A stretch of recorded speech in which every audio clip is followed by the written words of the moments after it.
માતાજી કો હોસ્ટ આપજો. જી જી.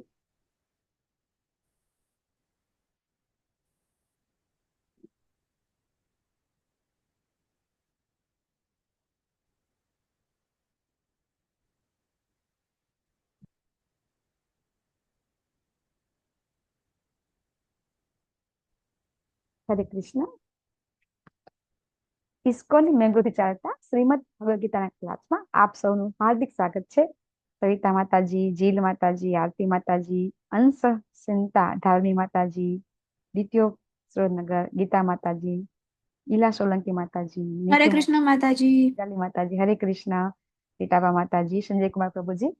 આપણી એક મીટિંગ ચાલી રહી છે એટલે થોડા બધા પાર્ટિસિપેટ ધીમે ધીમે હમણાં આવશે. ઠીક છે ને, આપણે ચાલુ કરી દઈએ.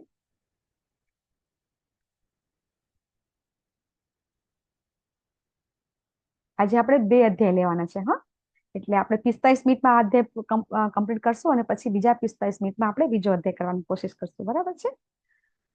ઓમ અજ્ઞાનતિમિરાન્ધસ્ય જ્ઞાનાંજનશલાકયા ચક્ષુર્મિલિतं येन તસ્मै શ્રી ગુરુવે નમઃ.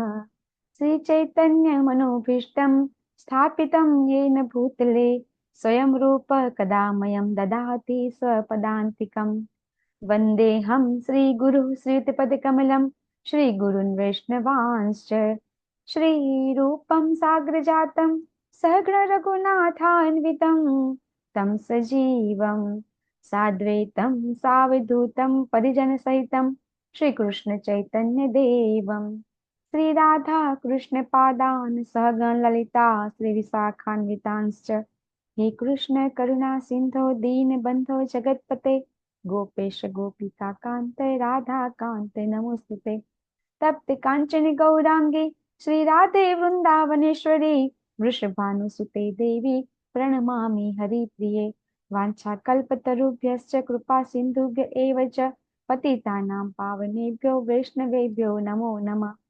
नमः ओम विष्णुपादाय कृष्णप्रेष्ठाय भूतले श्रीमते भक्ति वेदांत स्वामी इति नामिने. नमस्ते सरस्वती देवे गौरवाणी प्रचारिणे निर्विशेष शून्यवादी पाश्चात्य देश तारिणे. जय श्री कृष्ण चैतन्य प्रभु नित्यानंद श्री अद्वैत गदाधर श्रीवासादि गौर भक्त वृंद. हरे कृष्ण कृष्ण कृष्ण हरे हरे हरे राम हरे कृष्ण. આપણે 12 અધ્યાય પૂરા કર્યા અને 7 થી 12 અધ્યાય હતા ભક્તિ યોગના. બરાબર? અને ભક્તિ યોગમાં આપણે અત્યાર સુધી 12 અધ્યાય સુધીમાં ભગવાન આપણને જે આપણા ભગવદ ગીતાના કેટલા 5 વિષય હતા. બરાબર? કોઈને યાદ છે 5 વિષય કયા કયા છે ભગવદ ગીતાની અંદર? ભગવદ ગીતામાં આપણે 5 વિષય અભ્યાસ કરીએ છીએ. આપણે દરેક જયારે આપણે એમ કહીએ છીએ ને કે ગીતાનો આપણે અભ્યાસ કરી રહ્યા છે, તો એ રીતે જે રીતે દરેક સ્કૂલની અંદર સબ્જેક્ટ હોય છે એમ ગીતામાં પણ 5 વિષય છે. તો કોઈને યાદ છે કયા કયા 5 વિષય છે ભગવદ ગીતાના? 2 તો ખબર જ હોય, ભગવાન અને જીવ. હે ને? 2 તો ઈશ્વર, છે. જીવ, પ્રકૃતિ, કર્મ અને કાળ. થેન્ક યુ માતાજી, બહુ દિવસે હરે દેખાઈ કૃષ્ણ. માતાજી. હરે હરે કૃષ્ણ કૃષ્ણ. માતાજી, હું આઉટ ઓફ સ્ટેશન હતી થોડા દિવસ, એટલા માટે નથી આવી શકી. જી જી સોરી માતાજી. માતાજી. અરે ના માતાજી, કઈ વાંધો નહીં, થેન્ક યુ. તો 5 વિષય છે, એમાં આપણે જીવ વિશે પણ ભણ્યા, પછી આપણે કાળ સમય વિશે ભણ્યા. બરાબર? કર્મ વિશે તો સૌથી પહેલા ભણ્યા, કર્મયોગ વિશે. બરાબર? અને આપણે ભગવાન અને જીવ એ વિશે પણ શીખ્યા. તો આજે પ્રકૃતિ વિશે શીખવાનું છે આપણે, કે પ્રકૃતિનું શું મહત્વ છે આપણા જીવનની અંદર. બરાબર? તો એવો થોડોક ટેકનિકલ સબ્જેક્ટ છે અને જે સમજવો થોડોક આપણા માટે અઘરો પડશે. કઈ વાંધો નહીં, આપણે એકને એક વસ્તુ વારંવાર કરીશું તો આપણને યાદ રહી જશે. બરાબર? તો આજે આપણે અધ્યાય 13 લેવાનો છે અને અધ્યાય 13 ની શરૂઆત થાય છે અર્જુનજીના પ્રશ્નથી. પછી ભગવાન જ્ઞાન કોને કહેવાય, જ્ઞેય કોને કહેવાય, જ્ઞેય એટલે આપણો ઉદ્દેશ, ગોલ, એ પણ ભગવાન સમજાવશે. પ્રકૃતિ પુરુષ વિશે પણ ભગવાન સમજાવશે અને આપણો ખરેખર જીવનનો અંતિમ ગોલ કેવી રીતે પ્રાપ્ત કરવો એ પણ ભગવાન આપણને આજે સમજાવશે. તો 12મા અધ્યાય સુધી આપણે સમજી ગયા કે આપણો અંતિમ ગોલ છે એ પ્રાપ્ત કરવા માટે ભક્તિ જરૂરી છે. તો પહેલા 6 અધ્યાયમાં આપણે કર્મયોગ શીખી ગયા, વચ્ચેના 6 અધ્યાયમાં આપણે ભક્તિ યોગ શીખી ગયા. તો હવે આપણે હવે જે આવે છે 13મા અધ્યાયથી 18મા અધ્યાય સુધી હવે આવે છે જ્ઞાન યોગ. તો હવે જ્ઞાન યોગ કરવાની શું જરૂર છે? જો આપણે 12મા અધ્યાયમાં ભક્તિની સીડી જોઈ હતી ને, એમાં છેલ્લા સ્ટેપ ઉપર જ્ઞાન હતું. તો હવે ભગવાન આપણને આ જ્ઞાન માટે કેમ 6 અધ્યાય લઈ રહ્યા છે, અને હવે શા માટે જ્ઞાન આપી રહ્યા છે? કોઈ કહી શકશે?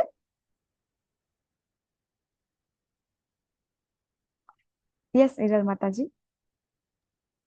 હરે કૃષ્ણ માતાજી. હરે કૃષ્ણ. આમ તો ભક્તિ એ જ ભગવાનને પામી લેવા માટેનું છે, પરંતુ માયાદેવીના પ્રભાવમાં આપણે જ્યારે હોઈએ છીએ ત્યારે 3 ગુણોમાં આવીને ક્યારેક પણ આપણું ભક્તિમાંથી પતન થાય છે. પણ જો એ ભક્તિ જ્ઞાનમય હોય અને આપણે જ્ઞાનને જાણીને કરી હોય તો ભક્તિમાંથી ડરવાનું કે આધ્યાત્મિક પતન થવાની શક્યતાઓ નહીવત થઈ જાય. નહીં છે. એ ભગવાને ભક્તિ યોગ પછી જ્ઞાન યોગ આપ્યો છે. બહુ સરસ. હરે થેન્ક યુ કૃષ્ણ. માતાજી. હરે કૃષ્ણ. તો માતાજી કીધું એકદમ પરફેક્ટ કીધું કે જો જ્ઞાન વગર ભક્તિ કરીએ ને તો શુષ્ક ભક્તિ થઈ જાય છે. હે, અને એનાથી સહજિયા ભક્તિ કહેવાય, કે જેથી તમે જોજો ઘણા લોકો તમે જોયા હશે હે ને, એ એમ કે હું તો મને તો ભગવાન કૃષ્ણ તો હું 24 કલાક એમની સાથે જ રહું છું, હું તો ભગવાનની ગોપી છું. હે ને, આવા બધા ગોપી થઈને ફરતા હોય છે. ઇવન પ્રભુજી હોય એ પણ સ્ત્રીનો વેશ લઈ અને ફરતા હોય છે કે હું તો ગોપી છું. તો આ બધી સહજિયા થઈ જાય છે ભક્તિ. અને આપણે જોઈ રહ્યા છીએ આપણા ગુજરાતની અંદર તો આ ભક્તિ બહુ જ ફૂલી ફાલી છે, કે આપણે મંદિરમાં બધા કીર્તન કરતા હોય, પછી કીર્તન કરતા હોય, રાધા બને, ગોપી બને, ડાન્સ કરે હે ને, અને આ રીતે ભક્તિ કરતા હોય છે. તો આ ભક્તિ જ્ઞાન વગરની ભક્તિ કહેવામાં આવે છે. બરાબર. તો એના માટે જ્ઞાન જરૂરી છે. બીજું, આજે જે આપણે અધ્યાય લેવાના છે, આપણે અધ્યાયનું નામ શું છે? બરાબર, આ અધ્યાયનું નામ શું છે? કોઈને ખબર છે? હા આરતી માતાજી, અવાજ કપાય છે? માતાજી વોઇસ બ્રેક થાય છે.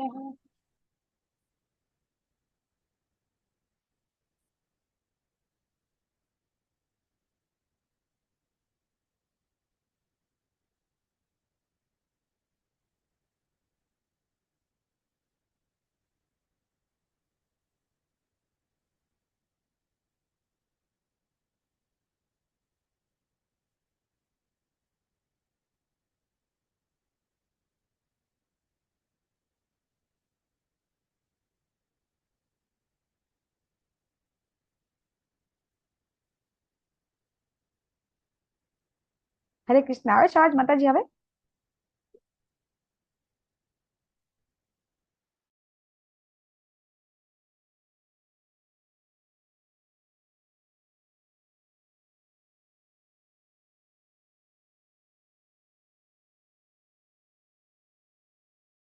હરે કૃષ્ણ માતાજી, તમે મ્યુટ છો.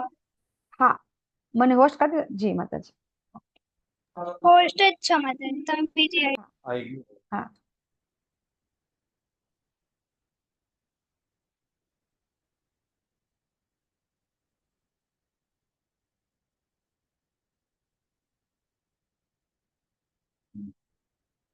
હરે કૃષ્ણ. હવે થાય તો મને કહેજો માતાજી. હા ને, નેટવર્ક.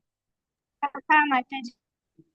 તો આપણે શું સમજ્યા છીએ કે આ અધ્યાયનું નામ છે ક્ષેત્ર ક્ષેત્રજ્ઞ વિભાગ યોગ, પ્રકૃતિ, પુરુષ અને ચેતના અધ્યાયનું નામ છે. તો આને ઉપરથી અધ્યાયના નામ ઉપરથી થોડુંક આપણે સમજી શકીએ કે આ અધ્યાય છે આપણા જે આ પ્રકૃતિ ઉપર છે, એટલે કે આપણું શરીર છે એ પંચમહાભૂત ભૌતિક પ્રકૃતિનું બનેલું છે. બરાબર. પૃથ્વી, અગ્નિ, જળ, વાયુ, આકાશ. અને આપણે ભક્તિ આ શરીર દ્વારા કરવાની છે, શરીરના માધ્યમથી ભક્તિ કરવાની છે. આપણે શરીરના માધ્યમથી ભક્તિ કરવાની છે. તો આ શરીર વિશે પણ જાણવું જરૂરી છે. હરે કૃષ્ણ. અવાજ કપાય છે? હા માતાજી, હરે કોઈ વાત કૃષ્ણ. કરાઈ. જી. ઘટ છે. હા માતાજી. કપાય છે. આજે નેટવર્કનો પ્રોબ્લેમ છે જ, નીચે જવું પડશે. હવે થાય છે. માતાજી, વિડીયો બીજા કોઈ આઈડી થી ઓન કરી દો તો. હા,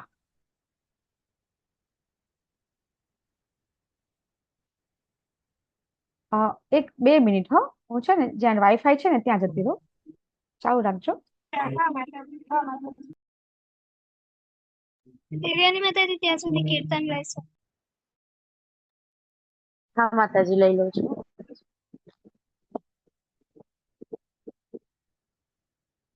શ્રી કૃષ્ણ ગોવિંદ હરે મુરારી, हे नाथ नारायण वासुदेव श्री कृष्ण गोविंद हरे मुरारी हे नाथ नारायण वासुदेव कृष्ण कृष्ण हरे कृष्ण कृष्ण कृष्ण राधे कृष्ण श्री कृष्ण गोविंद हरे मुरारी हे नाथ नारायण वासुदेव श्री कृष्ण गोविंद हरे मुरारी हे नाथ नारायण वासुदेव श्री कृष्ण गोविंद हरे मुरारी हे नाथ नारायण वासुदेव श्री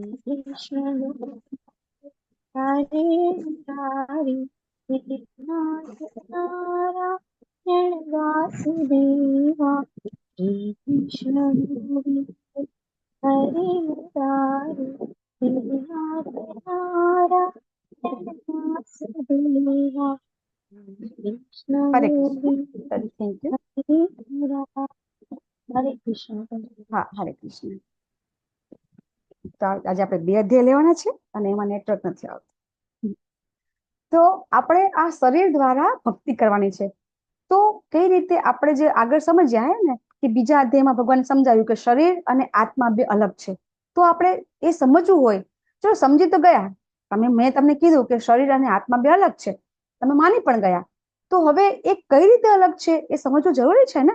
તો શરીર શું છે, આત્મા શું છે, એને ભગવાન આજે ટેકનિકલ સમજાવવાના છે આપણને. બરાબર? કે આ શરીરમાં ચેતના હોય, આપણે બધા જાણીએ છીએ કે ચેતના હોય છે એટલા માટે શરીર હલનચલન કરે છે, પણ ચેતના ન હોય તો શરીર હલનચલન કરી શકતું નથી. તો આ બધું કેમ શરીરમાં એવું તો શું છે, તો એ બધું આજે ભગવાન આપણને સમજાવવાના છે. તો સૌથી પહેલા આવશે અધ્યાય 13 ની અંદર શું શું ભક્તિ ને બધું આપણે આગળ આ બધી વાત આપણે આગળ કરી દીધી. બરાબર? તો હવે અર્જુનના પ્રશ્નથી શરૂઆત થાય છે. અર્જુન કે છે, ભગવાન હે કૃષ્ણ, હું પ્રકૃતિ તથા પુરુષ, ક્ષેત્ર તથા ક્ષેત્રજ્ઞ અને જ્ઞાન તથા જ્ઞેય વિશે જાણવા માંગુ છું. અર્જુનજી ફટાફટ ભગવાનને એક સાથે 6 પ્રશ્ન કરી રહ્યા છે. બરાબર? અને ભગવાન તરત જ જવાબ પણ આપી દે છે. જેવા અર્જુનજી પ્રશ્ન કરે છે અને ભગવાન તરત જવાબ પણ આપે છે. તો હવે આજે આપણે જે સમજી રહ્યા છીએ શરીર વિશે, તો આ શરીર છે ને એને શું કહેવાય, તો ભગવાન કહે છે ક્ષેત્ર કહેવાય છે. બરાબર? અને જે આ શરીરનો જાણકાર છે એને ક્ષેત્રજ્ઞ કહેવાય. તો આપણું આ શરીર છે તો આપણે આ શરીર વિશે જાણી શકીએ ને. બરાબર છે? આપણી પાસે આપણું આ શરીર ભગવાને આપ્યું છે, તો આપણું શરીરને આપણે શું ગમે છે, શું નથી ગમતું, એ કોણ જાણે છે? આ શરીર એટલે કે આપણો આત્મા. બરાબર? તો એ વસ્તુ છે જે ક્ષેત્રનો જ્ઞાતા કહેવાય છે. તો ભગવાન અહીંયા સમજાવે છે કે આ શરીર છે એને ક્ષેત્ર કહેવાય, એને કર્મ ક્ષેત્ર પણ કહી શકાય છે. આગળ આનો શબ્દ આવશે કર્મ ક્ષેત્ર. અત્યારે ભગવાન ક્ષેત્ર કહે છે, પણ આગળ આપણે કર્મ ક્ષેત્ર તરીકે પણ એને ભગવાન ઉલ્લેખ કરે છે કે આ શરીર દ્વારા કર્મ કરીએ છીએ એટલે એને કર્મ ક્ષેત્ર પણ આપણે કહીએ છીએ. પછી ભગવાન અહીં આગળ સમજાવે છે કે પ્રકૃતિ એટલે શું, તો કે પ્રકૃતિ એટલે કે આ નેચર, ભૌતિક પ્રકૃતિ. પુરુષ એટલે કે આ જે પ્રકૃતિને જે ભોગવે છે એને આપણે પુરુષ કહીએ છીએ. ક્ષેત્ર એટલે આપણે સમજી ગયા શરીર છે. ક્ષેત્રજ્ઞ એટલે કે આ આત્મા. અને હવે બીજું કોણ પણ જાણે આ શરીરને, તો આપણને ખબર છે કે આપણા શરીરમાં પરમાત્મા પણ બિરાજમાન છે. પરમાત્મા, પરમ આત્મા. શરીરમાં એક આત્મા છે અને બીજી એક પરમાત્મા છે, એને આપણે પરમાત્મા કહીએ છીએ. તો આ શરીરને એક પરમાત્મા પણ જાણે છે અને આત્મા પણ જાણે છે. અને બીજું કે જ્ઞાન. તો જ્ઞાન કોને કહેવાય, કે જે વ્યક્તિ આ સમજી જાય શું કે ક્ષેત્ર શું અને ક્ષેત્રજ્ઞ શું, જે વ્યક્તિ આને સમજી જાય એને ભગવાન કહે છે જ્ઞાન કહેવાય છે. અને છેલ્લે જ્ઞાનનો ઉદ્દેશ્ય અથવા તો આપણું અંતિમ ગોલ તો છે પરમાત્માને સમજવું, પરમાત્માને પ્રાપ્ત કરવું. તો આ 6 સ્ટેજ જે અર્જુનજી પ્રશ્ન કરે છે એના જવાબ આપણને અહીંયા ભગવાન આપી દે છે. હવે આપણે એને એક્ઝામ્પલ દ્વારા સમજીશું. બરાબર? કે કઈ રીતે આપણે આ શરીરને આપણે ઓળખી શકીએ છીએ. તો અહીંયા એક્ઝામ્પલ આપ્યું છે ખેતરનું, કે દાખલા તરીકે કોઈનું એક ખેતર હોય, તો કોઈ વ્યક્તિ પાસે એક ખેતર હોય તો એ વ્યક્તિને પોતાના ખેતર વિશે બધી ખબર પડે. ક્ષેત્ર એટલે ખેતર. બરાબર? તો એક ખેતર હોય તો એક ખેતરની વિશે માહિતી કોને હોય, જે એનો માલિક હોય એને. બરાબર? એના માલિકને જ ખબર હોય કે એની પાસે કેટલા વીઘા જમીન છે, એ જમીનમાં એ શું એને ઉપજાવી શકે તેમ છે, એ જમીન રેતાળ છે કે ફળદ્રુપ છે અથવા તો કેવી છે, એ કોને ખબર હોય? એના માલિકને. બીજું કોને ખબર હોય જમીન વિશે? જમીન વિશે આપણી પાસે કોઈ જમીન હોય, કોઈ મિલકત હોય, એક આપણને ખબર હોય, અને બીજી માહિતી ક્યાં હોય એની? સિટી ઈ સર્વે સરકારની ઓફિસમાં. પાસે હોય, સરકારની પાસે હોય માતાજી. ગવર્મેન્ટ પાસે, બરાબર? સરકારની હા, ઓફિસમાં ગવર્મેન્ટ તલાટી પાસે. પાસે હોય માહિતી. તલાટી પાસે હોય, ગવર્મેન્ટમાં હોય, બરાબર? તો એવી રીતે આપણને એમ છે કે આપણે શરીરના જાણકાર તો આપણે છીએ, પણ ખરેખર જાણકાર કોણ છે? તો કે ભગવાન કૃષ્ણ છે ને, એ બધાના શરીરના જાણકાર છે. તો આપણે શું આપણા શરીર વિશે પૂરેપૂરું જાણી શકીએ છીએ ખરા? કોઈ કહેશે, દાખલા તરીકે કોઈ એમ કે ના, હું તો મારા શરીરનો માલિક છું, અથવા હું મારા શરીરને જાણું છું. તો આપણે આપણા શરીરને પૂરેપૂરા ઓળખી શકીએ છીએ ખરા? કોઈ મને કહેશે? ના આપણે માતાજી, ના માતાજી. ના માતાજી, નથી ઓળખી શકતા. હા, આપણે ખોરાક લઈએ છીએ, પણ એ ખોરાકનું પાચન કેવી રીતે થાય છે એ આપણે નથી જાણી શકતા. બરાબર છે. પછી આપણે શરીરની અંદર અનેક પ્રકારના, આપણે ખબર છે કે આપણી વેન છે બધી, પછી અનેક પ્રકારના કોષ, બધું અંદર આપણે આપણું શરીરની અંદર જે આપણું હૃદય છે, કિડની છે, આ બધું કેવી રીતે કાર્ય કરે છે એ કઈ આપણને ખબર છે? બરાબર, એ તો બધું ઓટોમેટિક થતું જ રહે છે ને. તો ભગવાનને આ બધી ખબર છે. આપણને આગળ ભગવાન સમજાવે છે કે કઈ રીતે તમે જે ખાવ છો, બરાબર, એનું હું પાચન પણ મારા દ્વારા જ થાય છે. ભગવાન જ પાચન કરી શકે છે. તો આ બધું છે એ બધું આપણને સમજાતું નથી. ભગવાન કહેશે કે અહમ વૈશ્વાનરો ભૂત્વા. ભગવાન શું કહે છે? દરેકે દરેક પ્રાણીના અંદર જે 5 પ્રકારના અન્ન છે એ હું એમ કે પચાવું છું. તો ખરેખર આપણા શરીરના જ્ઞાતા પણ આપણે નથી. ભલે આપણે એમ કહીએ કે હા, હું ક્ષેત્રજ્ઞ છું, પણ ખરેખર ક્ષેત્રજ્ઞ કોણ છે? શરીરનો જાણકાર કોણ છે? પરમાત્મા છે. એ આપણે જાણવું બહુ જરૂરી છે. તો ભગવાન અહીંયા કહે છે કે હે ભારત, એટલે કે હે અર્જુન, તારે જાણવું જોઈએ કે હું પણ શરીરનો જ્ઞાતા છું. એ આપણે સમજી ગયા કે આપણા શરીરમાં ખરેખર આત્મા અને પરમાત્મા બંને બિરાજમાન છે. અને આ ફિલોસોફી આપણને જ્યાં સુધી મગજમાં નહીં ઉતરે ત્યાં સુધી આપણે આપણા શરીર અને આત્માને અલગ આપણે ક્યારેય કરી શકીશું નહીં. અને જ્યાં સુધી શરીર અને આત્માને બેને આપણે એક ગણીશું ને, એટલે એને કહેવાય છે દેહાત્મ ભાવ. એ તમે આગળ સમજી શકશો કે દેહાત્મ ભાવ એટલે શું. તો આપણે આપણા શરીર અને આત્માને બંનેને એક ગણી અને આપણે જીવન જીવતા હોઈએ છીએ. અને એટલે આપણે એવું સમજીએ છીએ કે આપણને જે ગમે છે ને, આત્માને પણ ગમે છે. તો શું ખરેખર એવું છે? આત્માને આપણે કરીએ છીએ બધું ગમે છે? આપણે કોઈ દિવસ આત્મા સાથે વાત કરી છે? આપણે તો બસ આપણને જ ગમે, આપણા મનને ગમે એવું આપણે હંમેશા કરીએ છીએ. અને એના જ કારણે આપણે આ ભૌતિક જગતની અંદર ક્યારે સુખ અને શાંતિ જે ઓરિજિનલ જોઈએ છે પ્રાપ્ત કરી શકતા નથી. ઓરિજિનલ સુખ અને શાંતિ જોતી હોય ને, તો આ આત્મા પરમાત્માનું જ્ઞાન જાણવું બહુ જ જરૂરી છે. તો ભગવાન પોતે એમ કે છે કે હવે હું પણ આ શરીરનો જ્ઞાતા છું. તો હવે અહીંયા ભગવાન છે ને વેદાંત સૂત્ર લઈને આવે છે. વેદાંત સૂત્રની વાત લઈને ભગવાન આવે છે. ભગવાન કહે છે કે હું જે કહું છું એ બધી વસ્તુ વેદાંત સૂત્રમાં પણ આપેલી છે. જો ભગવદ્ ગીતા છે ને, એ ક્યાં છે? મહાભારતના ભીષ્મ પર્વની અંદર ભગવદ્ ગીતા છે, એ ભગવાને કીધી છે. એટલે ભગવદ્ ગીતા છે એને ઉપનિષદ પણ આપણે કહીએ છીએ, કારણ કે એની અંદર આપણને પૂરેપૂરો ઉપદેશ મળે છે. પણ વેદ છે, એ વેદની અંદર પણ આ જ જ્ઞાન આપેલું છે એવું ભગવાન આપણને અહીંયા સમજાઈ રહ્યા છે કે વેદ છે, 4 વેદ છે, એ 4 વેદનો જે સાર છે કયો છે? વેદાંત સૂત્ર.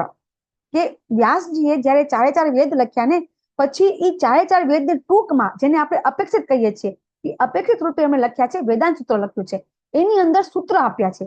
જેવી રીતે આપણે સ્કૂલમાં ભણતા હતા ગણિતની અંદર, આપણે ખબર છે a² + b² = c².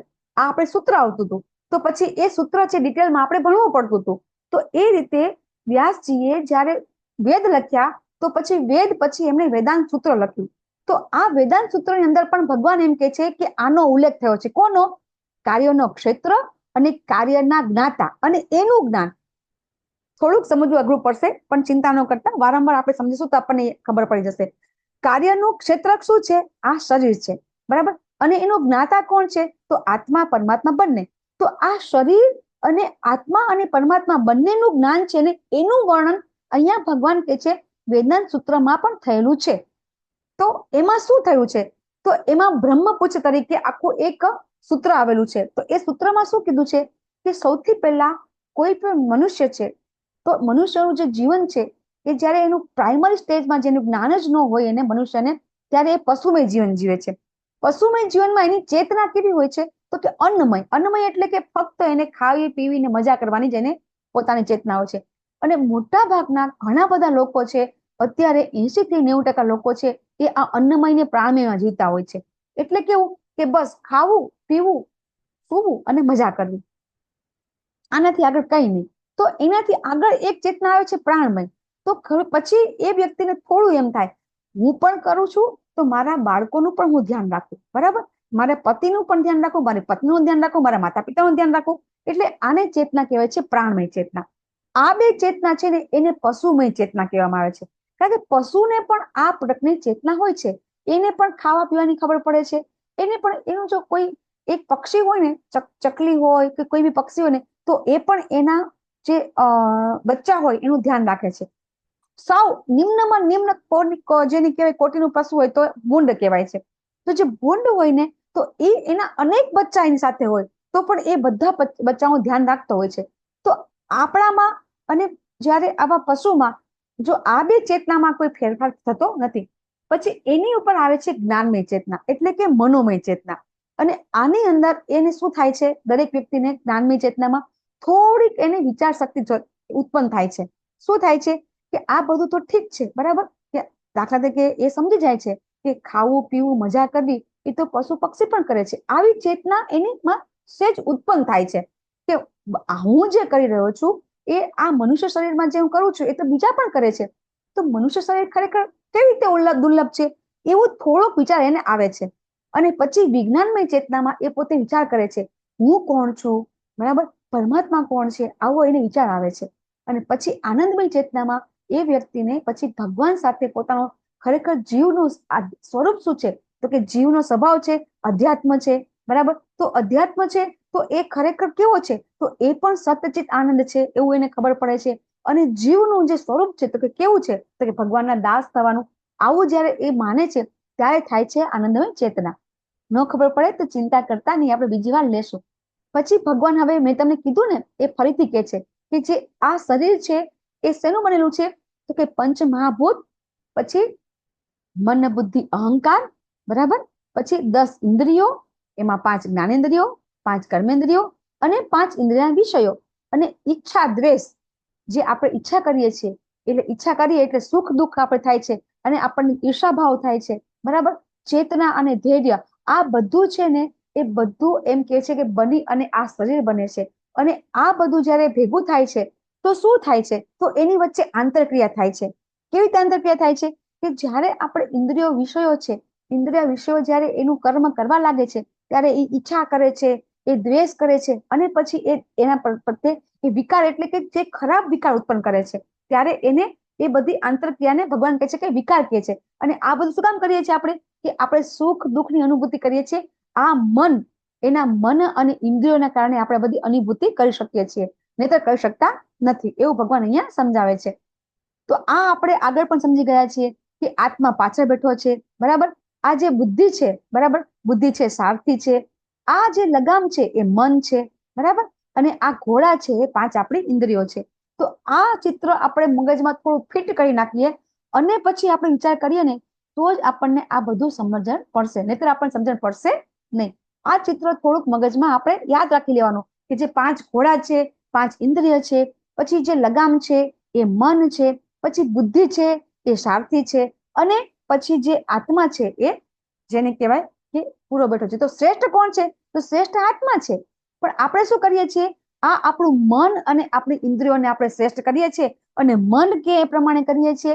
મન બધું જે કે એ કરીએ છીએ અને મનની ઉપર બુદ્ધિ છે તો બુદ્ધિ કામ કરતી નથી, કારણ કે લગામ કોના હાથમાં છે? મનના હાથમાં છે. લગામ કોણ છે? મન છે. બુદ્ધિના હાથમાં લગામ છે, પણ મન એટલું બધું જેને કહેવાય કે સ્ટ્રોંગ છે કે મનની વાતમાં આપણે આવી જઈએ છીએ અને બુદ્ધિની વાત આપણે માનતા નથી. કેમ કે બુદ્ધિ છે એ કેવી છે? ભૌતિક છે. અને ભૌતિક બુદ્ધિ સાથે મન છે એ મજા કરે છે. અને આ જ ભૌતિક જગતને સર્વશ્રેષ્ઠ માને છે.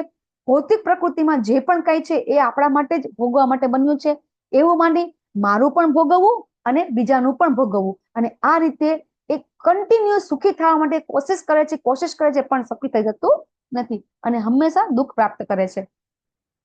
જેવી રીતે આપણે આગળ પણ વાત કરી હતી કે આપણો આત્મા છે એ પાછળ બેઠો છે, પણ આત્માનું કીધું આપણે કરતા નથી, કારણ કે આત્મા છે એની ખોરાક આપ્યો નથી, એટલે આત્મા તો કાંઈ જ કહેતો નથી, ચૂપચાપ બેસી રહે છે.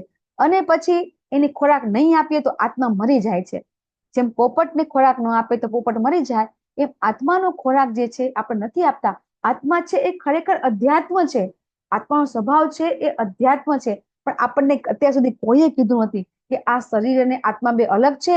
આત્મા છે એ ખરેખર અધ્યાત્મ છે, એને ખોરાક આપવો પડે. અધ્યાત્મ છે એને ખોરાક અધ્યાત્મનો છે, તો અધ્યાત્મતાનો ખોરાક એને આપવો પડે, આપણે આપતા નથી એટલે એ દુઃખી થાય છે અને પછી આત્મા મરી જ જાય છે. આપણો આત્મા આપણો જીવ તો છે જ નહીં. જ્યાં સુધી આપણને શાસ્ત્રનું જ્ઞાન મળતું નથી, આપણને કોઈ સારી વ્યક્તિનો સંગ મળતો નથી, ત્યાં સુધી આપણને આ જ્ઞાન પ્રાપ્ત થતું નથી અને આપણો આત્મા છે જીવંત થતો નથી. અને આપણે ક્યારેય સુખ છે ખરેખર આપણે પ્રાપ્ત કરી શકતા નથી. સાચું સુખ છે એ આપણને ખબર જ પડતી નથી કે ખરેખર સાચું સુખ ક્યાં છે. અને જેને કહેવાય આપણને 15 માધ્યમમાં ભગવાન સમજાવશે કે કઈ રીતે આ ભૌતિક જગતની અંદર આ દુખાલય છે. આપણે જે પણ છે બધું અહીંયા આધ્યાત્મિક જગતનું બધું ઊંધું છે બધું, અને એટલા માટે આપણે અહીંયા દુઃખી થઈ ગયા છીએ. જ્યારે આપણને જ્ઞાન પ્રાપ્ત થાય તો ક્યારે થાય કે આત્માનો ખોરાક છે, આપણે આગળ પણ કહ્યું હતું, ભગવાનનું નામનું સ્મરણ કીર્તન. ભગવાનનું નામનું સ્મરણ કીર્તન કરીશું તો જ આત્મા છે સજીવન થશે. અત્યારે તો આપણો આત્મા મરી ગયો છે ને, તો આપણે આત્માને જીવંત કરવાનો છે. સ્ટાર્ટિંગમાં આપણે શરૂઆતમાં અત્યારે કેમ આપણે એક માળા કરાવીએ છીએ? કારણ કે ભગવાનના નામથી આત્મામાં જાગૃતતા આવશે. આના થકી પછી આપણને આગળ શું કરવું એ આપણને જ્ઞાન થશે. તો એટલા માટે હરે કૃષ્ણ કૃષ્ણ કૃષ્ણ હરે હરે, હરે રામ રામ રામ હરે હરે, આને મહામંત્ર કીધો છે. મંત્ર નહીં, મંત્ર તમે બધા ઘણા જોયા હશે, બરાબર, પણ આને મહામંત્ર કીધો છે. તો એ આપણે ફક્ત ને ફક્ત આપણા આત્માની શુદ્ધિકરણ માટે આપણે કરી શકીએ છીએ. હવે ભગવાન છે ને 8 થી 12 શ્લોકની અંદર જ્ઞાન કોને કહેવાય આપણે આગળ સમજી ગયા. ભગવાને કોને કીધું કે જ્ઞાન કોને કહેવાય? તો જે વ્યક્તિ ક્ષેત્ર અને ક્ષેત્રને જાણે છે એને એ વ્યક્તિને જ્ઞાની કહેવાય છે. તો ખરેખર જ્ઞાન કોને કહેવાય? તો વિનમ્રતા, દંભ વિહીનતા, અહિંસા, સહિષ્ણુતા, સરળતા, સદગુરુનો આશ્રય, પવિત્રતા, સ્થિરતા, આત્મસંયમ, ઇન્દ્રિય તૃપ્તિના વિષયોનો ત્યાગ, મિથ્યા અહંકારનો અભાવ, જન્મ મૃત્યુ જરા વ્યાધિના અનિષ્ટની અનુભૂતિ, વૈરાગ્ય, બાળકો, પત્ની, ઘર અને અન્ય વસ્તુની મમતામાંથી મુક્તિ. તો આ વસ્તુ જયારે કોઈ સમજે તો શું કે છે? ગીતામાં તો એમ કીધું છે કે ચલો ઘર બાર છોડો. ના, એવું નથી કીધું. મમતામાંથી મુક્તિ, પ્રેમ કરવાનો છે પણ મમત્વ નથી રાખવાનો, આસક્તિ નથી રાખવાની. બાળકો, પત્ની, ઘર બધા પ્રત્યે પ્રેમ રાખવાનો છે, પણ ફક્ત એ જ વસ્તુને શ્રેષ્ઠ ગણી અને આપણે જિંદગી જીવવાની નથી. પછી બીજું છે કે અનુકૂળ પ્રતિકૂળ ઘટના પ્રત્યે સંભાવ. આ બધી વસ્તુ કરવી આપણા માટે બહુ જ અઘરી છે. પછી ભગવાન કહે છે મારા પ્રત્યે નિરંતર અનન્ય ભક્તિભાવ, જે આપણે 12મા અધ્યાયમાં ભગવાને સૌથી ઉપર અનન્ય ભક્તિ આપી હતી, જો એ આપણે કરી શકતા નથી. એકાંતવાસની ઈચ્છા, એ પણ થતું નથી. સામાન્ય જનસમૂહથી અલિપ્ત હોવું, તો શું કે એટલા માટે શું કે સામાન્ય જનસમૂહ એટલે શું કે જે જગ્યાએ આપણા માટે આપણે જે વસ્તુ આપણે ખરેખર કરવી છે એ વસ્તુ કરવા માટે આપણને જે વસ્તુ આપણા માટે અનુકૂળ નથી, પ્રતિકૂળ છે, અને એ વસ્તુ છે ને એનાથી આપણે દૂર રહેવાનું. એટલે શું કે ખરાબ પ્રવૃત્તિથી, ખરાબ સંગથી આપણે દૂર રહેવાનું, એવું ભગવાન એ સમજાવે છે. અને આત્મ સાક્ષાત્કારના મહત્વનો સ્વીકાર. આપણું આ શરીર છે એ શરીર અને આત્મા બે અલગ છે. આત્મા અને એ પરમાત્માનો દાસ છે. આ છે આત્મ સાક્ષાત્કારની વસ્તુનો સ્વીકાર. અને પછી પરમ બ્રહ્મની તાત્વિક શોધ. આ વસ્તુ હજી આપણને સમજમાં આવતી નથી કે પરમ બ્રહ્મની તાત્વિક શોધ આપણે કેવી રીતે કરી શકીએ, કારણ કે આપણે તો પદ જીવ છીએ. આ વસ્તુ ફક્ત મુક્ત જીવ કરી શકે. તો ભગવાન શું આ વ્યક્તિને જ્ઞાન કે છે, બાકી આ નથી એને અજ્ઞાન કે છે. તો આપણામાં શું વિનમ્રતા છે? આપણામાં દંભ વિહીનતા, પાખંડ જેને કહેવાય કે આપણામાં તો દેખાડો તો ભૌતિક દુનિયામાં ભરીને પડ્યો છે, બરાબર. પછી અહિંસા આપણે છે, આપણામાં સહનશીલતા છે. આ જેટલા ગુણ છે એ બધા ગુણ છે જ્ઞાનીના છે. તો આપણામાં નથી તો હજી આપણે જ્ઞાની કહેવાઈએ નહીં. અને ભગવાન હવે કહે છે કે જ્ઞેય કોને કહેવાય? તો જ્ઞેય એટલે કે અંતિમ ગોલ, આપણો જે છેલ્લો જે આપણો જે ધ્યેય છે એને કહેવાય છે જ્ઞેય. કે જ્યારે જ્ઞાનનો ઉદ્દેશ શું છે? આ બધું જે જ્ઞાન આપણે આગલા શ્લોકમાં આપણે આજે જ્ઞાન પ્રાપ્ત કરી લીધું, તો એ પ્રાપ્ત કર્યા પછી પણ શું છે? જો એ ન જાણીએ તો પછી એ જ્ઞાનનો પણ કઈ મતલબ નથી. તો ભગવાન એમ કે છે કે જ્ઞેય એટલે કે આપણો પરમ ગોલ, અને એ ગોલ છે એ આપણને ભગવાન અહીંયા સમજાવે છે. ક્યારે સમજાવે છે? કે જ્યારે આપણે પોતે આ જે શરીર છે અને આ શરીરનો જે જ્ઞાતા છે, બરાબર, એને સમજી શકે ને, ભગવાન આગળ પણ કહ્યું અને અહીંયા પણ કહે છે, તો એને ક્યારે સમજી શકાય? તો અહીંયા બે પક્ષીનું ઉદાહરણ આપ્યું છે કે આપણી શરીર છે એમાં આત્મા અને પરમાત્મા બંને છે. તો એક પક્ષી છે એ શું કરે છે? કાર્ય કરે છે, કે ફળ ખાય છે, કઈ બી કામ કરે છે, અને બીજું પક્ષી છે એ સામે જોવે છે.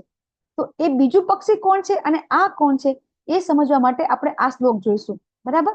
કે ભગવાન શું કહે છે કે આપણે છે ને ઉપદ્રષ્ટા અનુમંતા ચ ભર્તા ભોક્તા મહેશ્વર. આ જે ચિત્ર બતાવ્યું છે આપણને, આ ચિત્રની અંદર આ બે પક્ષી છે ને, એમાં ભગવાન કહે છે કે ઉપદ્રષ્ટા અનુમંતા ચ ભર્તા ભોક્તા મહેશ્વર. ભગવાન આપણા શરીરની અંદર અનુમતિ આપનાર તરીકે અને સાક્ષી આપનાર તરીકે ભગવાન આપણા શરીરમાં હાજર રહે છે. એક આ બે ખરેખર બે પક્ષી છે, પણ અહીંયા આપણે સમજવાનું છે કે એક જ વ્યક્તિ છે. એક વ્યક્તિમાં એક પક્ષી છે કે આત્મા છે, કે જે આ ખાઈ રહ્યો છે, જે કામ કરે છે, અને બીજું પક્ષી છે એ પરમાત્મા છે. આપણા શરીરમાં આત્મા અને પરમાત્મા તરીકે ભગવાન શું કામ રહે છે? તો ભગવાન સાક્ષી અને અનુમતિ આપે છે. આપણે કંઈ પણ કાર્ય કરીએ તો જ્યારે આપણે કરીએ ને ત્યારે આપણને એમ થાય કે હા આપણે આ કરવું છે, હા આપણે નથી કરવું. ઘણી વખત આપણે કામ કરી લઈએ ને પછી આપણને થાય કે ખરેખર આપણે આ કરવું નહોતું જોઈતું. તો ઘણા લોકોને અગાઉથી ખબર પડી જતું હોય છે. જો તમે કહેતા હોય ઘણા કે હા મને છે ને આમ થઈ એમ કે ને કે મારી છઠ્ઠી ઇન્દ્રિય મને કીધું કે મારે આ ન કરવું જોઈએ. તો આ વસ્તુ ક્યારે થઈ શકે છે? ત્યારે ભગવાન આપણા શરીરમાં જે પરમાત્મા તરીકે બિરાજમાન છે એ ચૈત્ય ગુરુ તરીકે આપણને આ દોરવણી આપતા હોય છે કે હા તમારે આ કામ ન કરવું જોઈએ, આ કામ કરવું જોઈએ. જ્યારે આપણને ઘણી વખત અગાઉથી ખબર પડી જાય ને કે હા અમારે આ કામ કરવું જોઈએ, મારે આ કામ ન કરવું જોઈએ, આવી પણ ચેતના ઘણામાં થાય છે. તો આ ચેતના કેવી રીતે થાય છે? ભગવાન આપણા શરીરમાં પરમાત્મા તરીકે તો છે જ, પણ એ કામ કયું કરે છે કે આપણને સાક્ષી કે તમે જે બી કામ કરો છો ને એની હું સાક્ષી પૂરું છું, અને એની અનુમતિ એટલે કે તમને હું પરમિશન આપું છું કામ કરવાની. તો આવું કરવાની ભગવાનને શું જરૂર છે? ભગવાનને સાક્ષી શેની આપે છે ભગવાન આપણને? એ મને કોઈ કહેશે? પરમાત્મા તરીકે ભગવાન છે, આપણને દોરવણી પણ આપે છે કે તમે આ કરો, તે કરો, બરાબર. અને છતાં પણ ભગવાન એમ કે છે, આ શ્લોકમાં ભગવાન એમ કે છે કે હું સાક્ષી આપવા માટે હાજર રહું છું. ભગવાન એમ કે છે કે હું તમારા શરીરની અંદર સાક્ષી આપવા માટે હાજર રહું છું. ઉપદ્રષ્ટા અનુમંતા ચ ભર્તા ભોગતા મહેશ્વર પરમાત્મેતિ ચાપ્યુક્તો દેહેસ્મિન પુરુષ પર. આ દેહમાં ભગવાન કહે છે કે હું હાજર રહું છું સાક્ષી અને અનુમતિ આપનાર તરીકે. તો ભગવાનને આવું કરવાની શું જરૂર છે? ભગવાનને દરેકે દરેક જીવમાં સાક્ષી તરીકે હાજર રહે છે. ભગવાન આવું કરવાની ભગવાનને શું જરૂર છે? કોઈ કહી શકશે?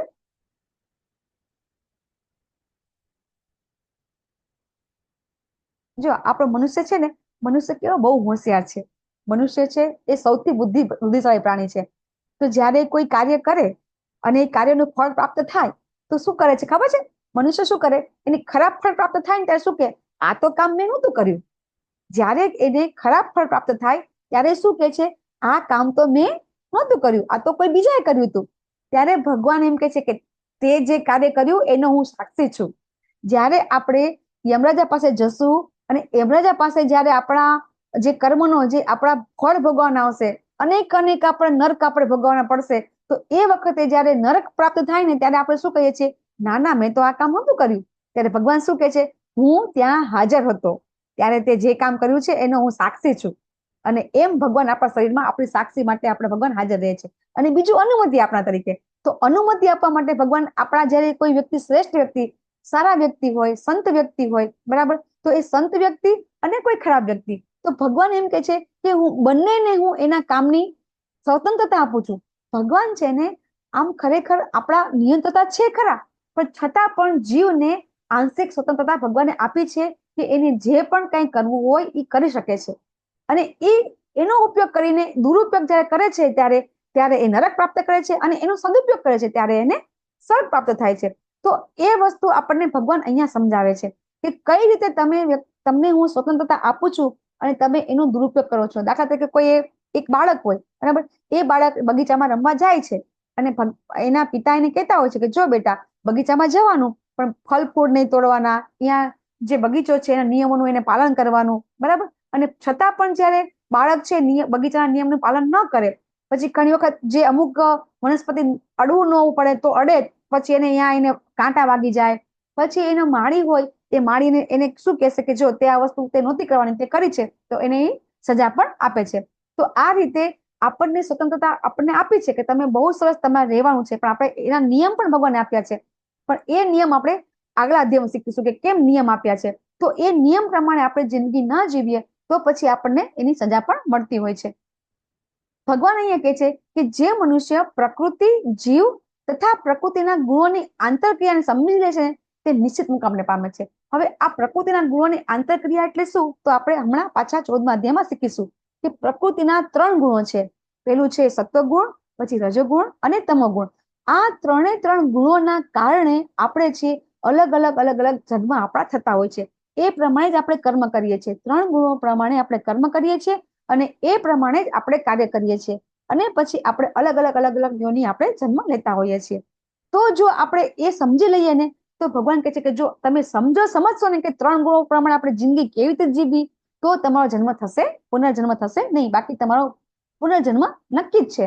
હવે ભગવાન શું કહે છે કે ઘણા લોકો છે ને, આપણને ખબર છે કે બ્રહ્મની ઉપાસના કરે છે, બરાબર, અને એ લોકો ધ્યાન કરે છે, અને કેટલાક લોકો જ્ઞાન પ્રાપ્ત કરે છે, કે શાસ્ત્રોનો અભ્યાસ કરે છે, અને કેટલાક કર્મ કરીને. તો કર્મયોગ દ્વારા, જ્ઞાન યોગ દ્વારા અને ધ્યાન યોગ દ્વારા ભગવાનને પ્રાપ્ત કરી શકાય એ આપણે આગળ સમજી ગયા. ભગવાન અહીંયા પાછા ફરીથી કહે છે. ભગવાન શું કહે છે? વળી બીજા લોકો કેવા હોય છે કે આધ્યાત્મિક જ્ઞાનના જાણકાર નથી હોતા, પણ શું કરતા હોય છે? ખાલી સાંભળીને ભગવાનની ભક્તિ કરવા લાગે છે.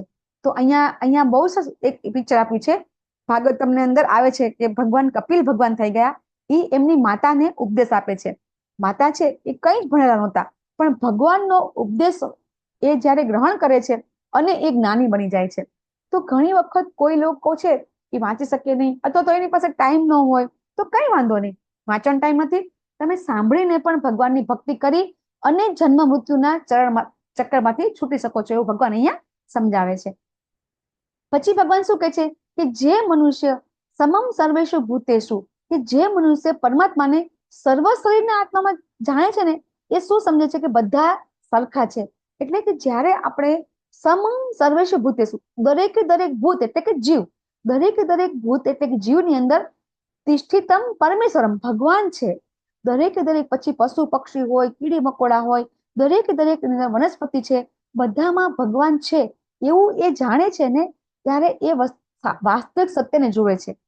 જ્યારે કોઈ વ્યક્તિ એવું સમજી લે છે કે ભગવાન દરેકે દરેક જીવમાં ભગવાન વાસ કરે છે, આવું સમજે છે ને, એ જ વ્યક્તિ વાસ્તવમાં સત્યને જુએ છે, એવું ભગવાન અહીંયા કહી રહ્યા છે. તો આવું કોણ કહી શકે? બરાબર. જો આવું એ જ વ્યક્તિ કહી શકે કે જે વ્યક્તિને એમ ખબર પડે કે આ શરીર છે, બરાબર, આ શરીરની અંદર જે પણ પ્રકૃતિ અથવા તો જે પણ પ્રવૃત્તિ થાય છે એ કેવી રીતે થાય છે કે ભૌતિક પ્રકૃતિ દ્વારા થાય છે. ભૌતિક પ્રકૃતિ એટલે કે આ આપણું નેચર અને પ્રકૃતિના 3 ગુણો, એના દ્વારા જ બધું થાય છે. બીજું કોઈ કરતું નથી. જો આ વસ્તુ તમે જાણો ને તો સત્ય જાણીએ. હવે આ વસ્તુ આપણે હમણાં થોડી વાર પછી આપણે સમજીશું કઈ રીતે આપણે સત્યને જોવું હોય, કઈ રીતે આપણને ખબર પડે કે આપણે કયા ગુણમાં છીએ, આપણે કેવું કાર્ય કરીએ છીએ, શા માટે ખરાબ કાર્ય કરીએ છીએ, શા માટે આપણને અનેક આપણા જેને કહેવાય કે કાર્યના આપણે ફળ ભોગવવા પડે છે, એ આપણે હમણાં શીખીશું. ભગવાન શું કહે છે કે આ વસ્તુ સમજવી હોય તો જેવી રીતે કોઈ સૂર્ય હોય, જેવી રીતે સૂર્ય એક જ સૂર્ય છે, 14 લોક છે ને, 14 લોકની અંદર એક જ સૂર્ય છે, અનેક સૂર્ય નથી. 14 લોકની અંદર એટલે કે એક બ્રહ્માંડમાં એક જ સૂર્ય છે. તો એક સૂર્ય આખા બ્રહ્માંડ પ્રકાશમાન કરે છે. એવી રીતે આપણા શરીરમાં ખાલી આત્મા છે ને, એટલે જ આ શરીર કાર્ય કરે છે. જો આત્મા ન હોય તો શરીર કોઈ કાર્ય કરી શકે નહીં. એટલે આત્માના કારણે શરીર જીવંત છે, આત્માના કારણે શરીર છે પ્રકાશમાન છે, એવું આપણને ભગવાન સમજાવે છે. તો ભગવાન એમ સમજાવે છે કે જે મનુષ્ય જ્ઞાનના નેત્રથી શરીર અને શરીરના જ્ઞાતાની વચ્ચેનો ભેદ જુએ છે, એટલે કે આ શરીર અને શરીરનો જ્ઞાતા એટલે કોણ? આત્મા. આત્મા અને પરમાત્મા બંને. તો જે વ્યક્તિને ખબર પડે છે કે આત્મા અલગ છે અને આ શરીર અલગ છે, એ જ વ્યક્તિ છે એ આ ભૌતિક પ્રકૃતિના બંધન એટલે કે આ 3 ગુણોની જે બંધન થઈ જાય છે એને એ પાર કરી શકે છે. કઈ રીતે પાર કરી શકે છે તો આપણે આગળ સમજીશું. કે આ બંધન કેવી રીતે થાય છે અને બંધનમાંથી મુક્તિ કેવી રીતે મળે છે. તો એ કોને મળે કે જે એમ સમજે કે આ શરીર અને આત્મા બંને અલગ છે, બંનેનો ભેદ સમજે છે. અલગ તો છે પણ ખરેખર આત્મા શું છે અને શરીર શું છે એ પણ એને ખબર પડવી જોઈએ. આત્મા અને શરીર અલગ છે તો બરાબર છે, તો જાણી લીધું, પણ અલગ કઈ રીતે છે એ પણ જયારે સમજી શકે છે ત્યારે જ એ મુક્તિ પ્રાપ્ત કરી શકે છે. અહીંયા આપણે આ અધ્યાયને કન્ક્લુડ કરીશું. વાંછાકલ્પતરુભ્યશ્ચ કૃપા સિંધુભ્યૈવ ચ પતિતાનાં પાવનેભ્યો વૈષ્ણવેભ્યો નમો નમઃ. અનંત કોટિ વૈષ્ણવ કી જય. હરે કૃષ્ણ કૃષ્ણ કૃષ્ણ હરે હરે હરે રામ હરે કૃષ્ણ. રામ રામ થેન્ક યુ માતાજી. હરે હરે કૃષ્ણ. હરે. આપ સૌનું ખૂબ ખૂબ સ્વાગત છે ઇસ્કોન મેંગોથી ચાલતા શ્રીમદ ભગવદ ગીતાના ક્લાસમાં. આપ સૌનું સ્વાગત છે. આપણે મંગલાચરણ લેશું. ઓમ અજ્ઞાનતિમિરાન્ધસ્ય જ્ઞાનાંજન શલાકયા ચક્ષુરુન્મિલિतं येन તસ્મૈ શ્રી ગુરુવે નમઃ. શ્રી ચૈતન્ય મનોભીષ્ટં સ્થાપિतं येन भूतले स्वयं रूप कदा मह्यं ददाति स्वपदान्तिकम्. वन्देऽहं श्रीगुरु श्रीयुतपतिकमलं श्रीगुरुन् वैष्णवांश्च श्रीरूपं साग्रजातं सगरघुनाथान्वितं तं सजीवं साद्वैतं सावधूतं परिजनसहितं श्रीकृष्णचैतन्यदेवं श्रीराधाकृष्णपादान् सहगणललिता श्रीविशाखान्वितांश्च हे कृष्ण करुणा सिन्धो दीनबन्धो जगत्पते गोपेश गोपिका कांत राधा कांत नमोस्तुते. तप्त कांचन गौरांगी श्री राधे वृंदावनेश्वरी वृषभानुसुते देवी प्रणमामि हरिप्रिये. वाञ्छा कल्पतरुभ्यश्च कृपा सिन्धुभ्य एव च पतितानां पावनेभ्यो वैष्णवेभ्यो नमो नमः. नमः ओम विष्णुपादाय कृष्णप्रेष्ठाय भूतले श्रीमते भक्ति वेदांत स्वामी नामिने नमस्ते सरस्वती देवे गौरवाणी प्रचारिणे निर्विशेष शून्यवादी पाश्चात्य देशतारिणे. जय श्री कृष्ण चैतन्य प्रभु नित्यानंद श्री अद्वैत गदाधर श्रीवासादि गौर भक्त वृंद. हरे कृष्ण कृष्ण कृष्ण हरे हरे हरे राम हरे राम राम राम हरे राम हरे. राम हरे हरे. હરે हरे હરે કૃષ્ણ માતાજી, દંડવત हरे પ્રણામ. कृष्ण दंडवत प्रणाम. हरे कृष्ण माता. હરે કૃષ્ણ દંડવત પ્રણામ. હા, હવે આપણે 14મું અધ્યાય લેશું. હે ને? હરે કૃષ્ણ દંડવત પ્રણામ. હરે કૃષ્ણ હિના માતાજી, હરે કૃષ્ણ તુલ પંડ્યા બાબુજી, ભાવના માતાજી, દીપા માતાજી, ખૂબ ખૂબ સ્વાગત છે આપ સૌનું. તો આપણે હરે હમણાં કૃષ્ણ. હરે કૃષ્ણ માતાજી. સીમા માતાજી, હરે કૃષ્ણ. તો આજે हरे હવે कृष्ण माताजी. दंडवत હંમેશા प्रणाम. આપણે હરે કૃષ્ણ દંડવત પ્રણામ. આપણે વારંવાર કહીએ છીએ બંધન બંધન બંધન. તો બંધન એટલે શું? હે ને? બંધન એટલે શું ને મુક્તિ એટલે શું? આપણે તો શું સમજીએ છીએ કે આપણે બધા સ્વતંત્ર છીએ. આપણે આપણી જાતને શું માનીએ છીએ? સ્વતંત્ર માનીએ છીએ. હે ને? આપણે એમ કહીએ છીએ કે આપણે બધા સ્વતંત્ર છીએ. તો શું ખરેખર આપણે સ્વતંત્ર છીએ? કેટલાક સ્વતંત્ર છીએ? આપણે એમ કહીએ છીએ કે હું તો, આપણે તો બધા એમ કહેતા હોય છે કે હવે તો મહિલાઓ પણ સ્વતંત્ર થઈ ગઈ છે, અથવા તો દેશ સ્વતંત્ર થઈ ગયો છે. તો સ્વતંત્ર શું? ખરેખર સ્વતંત્ર છે ખરા આપણે? તો આ બધું આપણું અજ્ઞાન છે. કે અત્યાર સુધી આપણને એવું હતું કે અંગ્રેજોએ શાસન કર્યું, પછી આપણો દેશ આઝાદ થઈ ગયો, બરાબર, અને હવે આપણો દેશ આઝાદ છે, બરાબર. તો શું આપણે બધા સ્વતંત્ર ખરેખર છીએ? તો સ્વતંત્રતા એટલે ખરેખર શું કહેવાય? તો એ મુક્તિ અને બંધન એ આપણને ભગવાન ભગવદ ગીતામાંથી સમજાવે છે કે આપણે જેવી આ પૃથ્વી ઉપર જન્મ લઈએ છીએ ને, એટલે તરત આપણે આપણી સ્વતંત્રતા આપણને કાંઈ નથી. આપણે બંધનમાં બંધાઈ જઈએ છીએ. અને એ બંધન છે આ માયાદેવી. અને આ માયાદેવી છે આ પ્રકૃતિના 3 ગુણોની બનેલી છે, બરાબર. અને એની ઉપર છે ભગવાન. તો આ ભગવાન આપણને એમ થાય કે ભગવાન આવું શા માટે કરે છે? તો હંમેશા તમે જો કે દરેક જગ્યાએ સારી પણ વ્યક્તિ હોય અને ખરાબ પણ વ્યક્તિ હોય. તો બંને વ્યક્તિ હોય તો બંને વ્યક્તિ સારી રીતે જીવન જીવી શકે, બરાબર. એના માટે ભગવાન છે અલગ અલગ અલગ નિયમ બનાવતા હોય છે. જેવી રીતે આપણા દેશના અલગ નિયમ છે, બીજા દેશના અલગ નિયમ છે. તો એવી રીતે ભગવાન જ્યારે આપણને જન્મ આપે છે તો આપણને નિયમ સાથે આપણને ભગવાન જન્મ આપે છે. અને એ નિયમ આપણે ફોલો ન કરીએ તો શું થાય, અને શા માટે ભગવાનને નિયમ આપે ને આપણે ફોલો નથી કરી શકતા, એ પણ આપણે આ અધ્યાયમાં સમજવાનું છે. તો સૌથી પહેલા આપણે આ સમજવાનું છે કે કઈ રીતે આ જે 3 ગુણ બનેલી પ્રકૃતિ છે, ભૌતિક પ્રકૃતિ શેની બનેલી છે? તો કે આ 3 ગુણોની બનેલી છે. અને એ 3 ગુણોના કારણે આપણે અલગ અલગ કાર્ય કરીએ છીએ અને એ 3 ગુણોના કારણે આપણે અલગ આપણે બંધનમાં બંધાઈએ છીએ. તો એ આજે આ જ વસ્તુ આપણે સમજવાની છે. તો આ 9 ઋષિઓ કોણ હતા? તો આ 9 ઋષિઓ છે, એ 9 ઋષિઓ છે રાજા. તમને બધા ખબર હશે કે ભગવાન ઋષભદેવ તરીકે ભગવાન જયારે અવતાર લીધો હતો ત્યારે ઋષભદેવના 100 સંતાન હતા. એમાંથી એક સંતાન જે ભરત તરીકે રાજા હતા એ રાજ્ય કરે છે અને બાકીના જે 80 સંતાન હતા એ 80 સંતાન છે એ કર્મકાંડી કામ કરે છે. બાકી જે એમના 9 સંતાન હતા ને એ સંન્યાસ બની, જેને કહેવાય કે ઋષિ બની જાય છે અને સંન્યાસી બની જાય છે. અને એ ઋષિ છે એ આ 9 ઋષિ છે. એ આ 9 ઋષિ એ રાજા ઋષભદેવના પુત્ર હતા. અને આ 9 ઋષિ છે કવિ, હવિ, અંતરિક્ષ, પ્રબુદ્ધ, પીપળાયન, અભિહત્ર, દ્રવિડ, ચામસા, કરભજન. હવે તમને એમ થશે કે આ વચ્ચેથી આ ઋષિ ક્યાંથી આવી ગયા?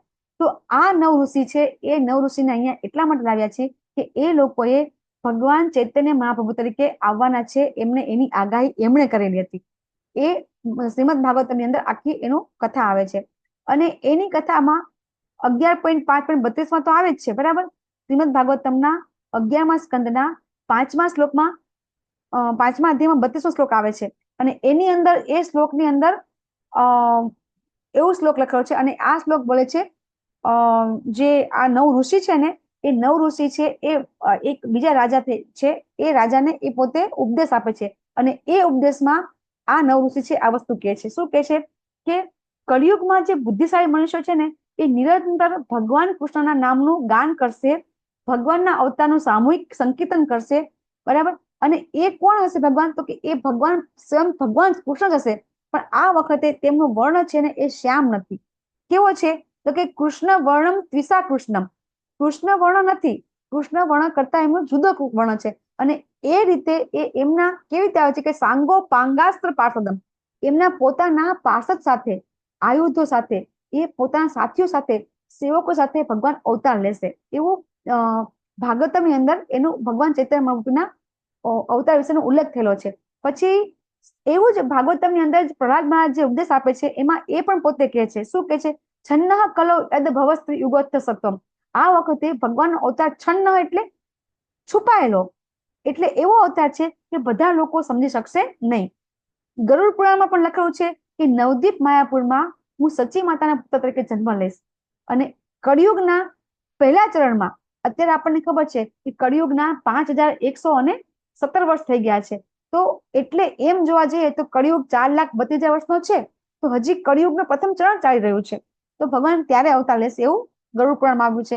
ગરુડ પુરાણમાં પછી બીજું પણ આવ્યું છે કે એ વખતે ભગવાનનો જે વર્ણ છે કેવો હશે? સુવર્ણ હશે, કેવો ગોલ્ડન હશે ભગવાનનો અવતાર. અને એમની જે પત્ની હશે એમનું નામ પણ લક્ષ્મીજી હશે, લક્ષ્મીપતિ નામ હશે. એમની પત્નીનું નામ, માતાનું નામ બધું જ લખેલું છે. નૃસિંહ પુરાણમાં પણ લખેલું છે કે જેવી રીતે ભગવાન સતયુગમાં આવ્યા હતા, અડધું શરીર ને અડધું મનુષ્ય શરીર લઈને આવ્યા હતા, તો ત્રેતાયુગમાં રામ તરીકે આવ્યા હતા. એવી રીતે ચૈતન્ય મહાપ્રભુ કળિયુગમાં પણ ત્યારે અવતાર લેવાના છે. એવું પદ્મ પુરાણમાં પણ છે કે ભાગીરથી નદીના કિનારે, એટલે કે આપણે જે રીતે ગંગા નદી અહીંયા આપણે હરિદ્વારમાં જેમ ગંગા કહીએ છીએ એમ પશ્ચિમ બંગાળમાં ગંગાનું નામ છે ભાગીરથી છે. તો ભાગીરથી નદીના તટ પર હું અવતાર લઈશ અને મારો વર્ણ કેવો હશે? ગોર વર્ણ હશે.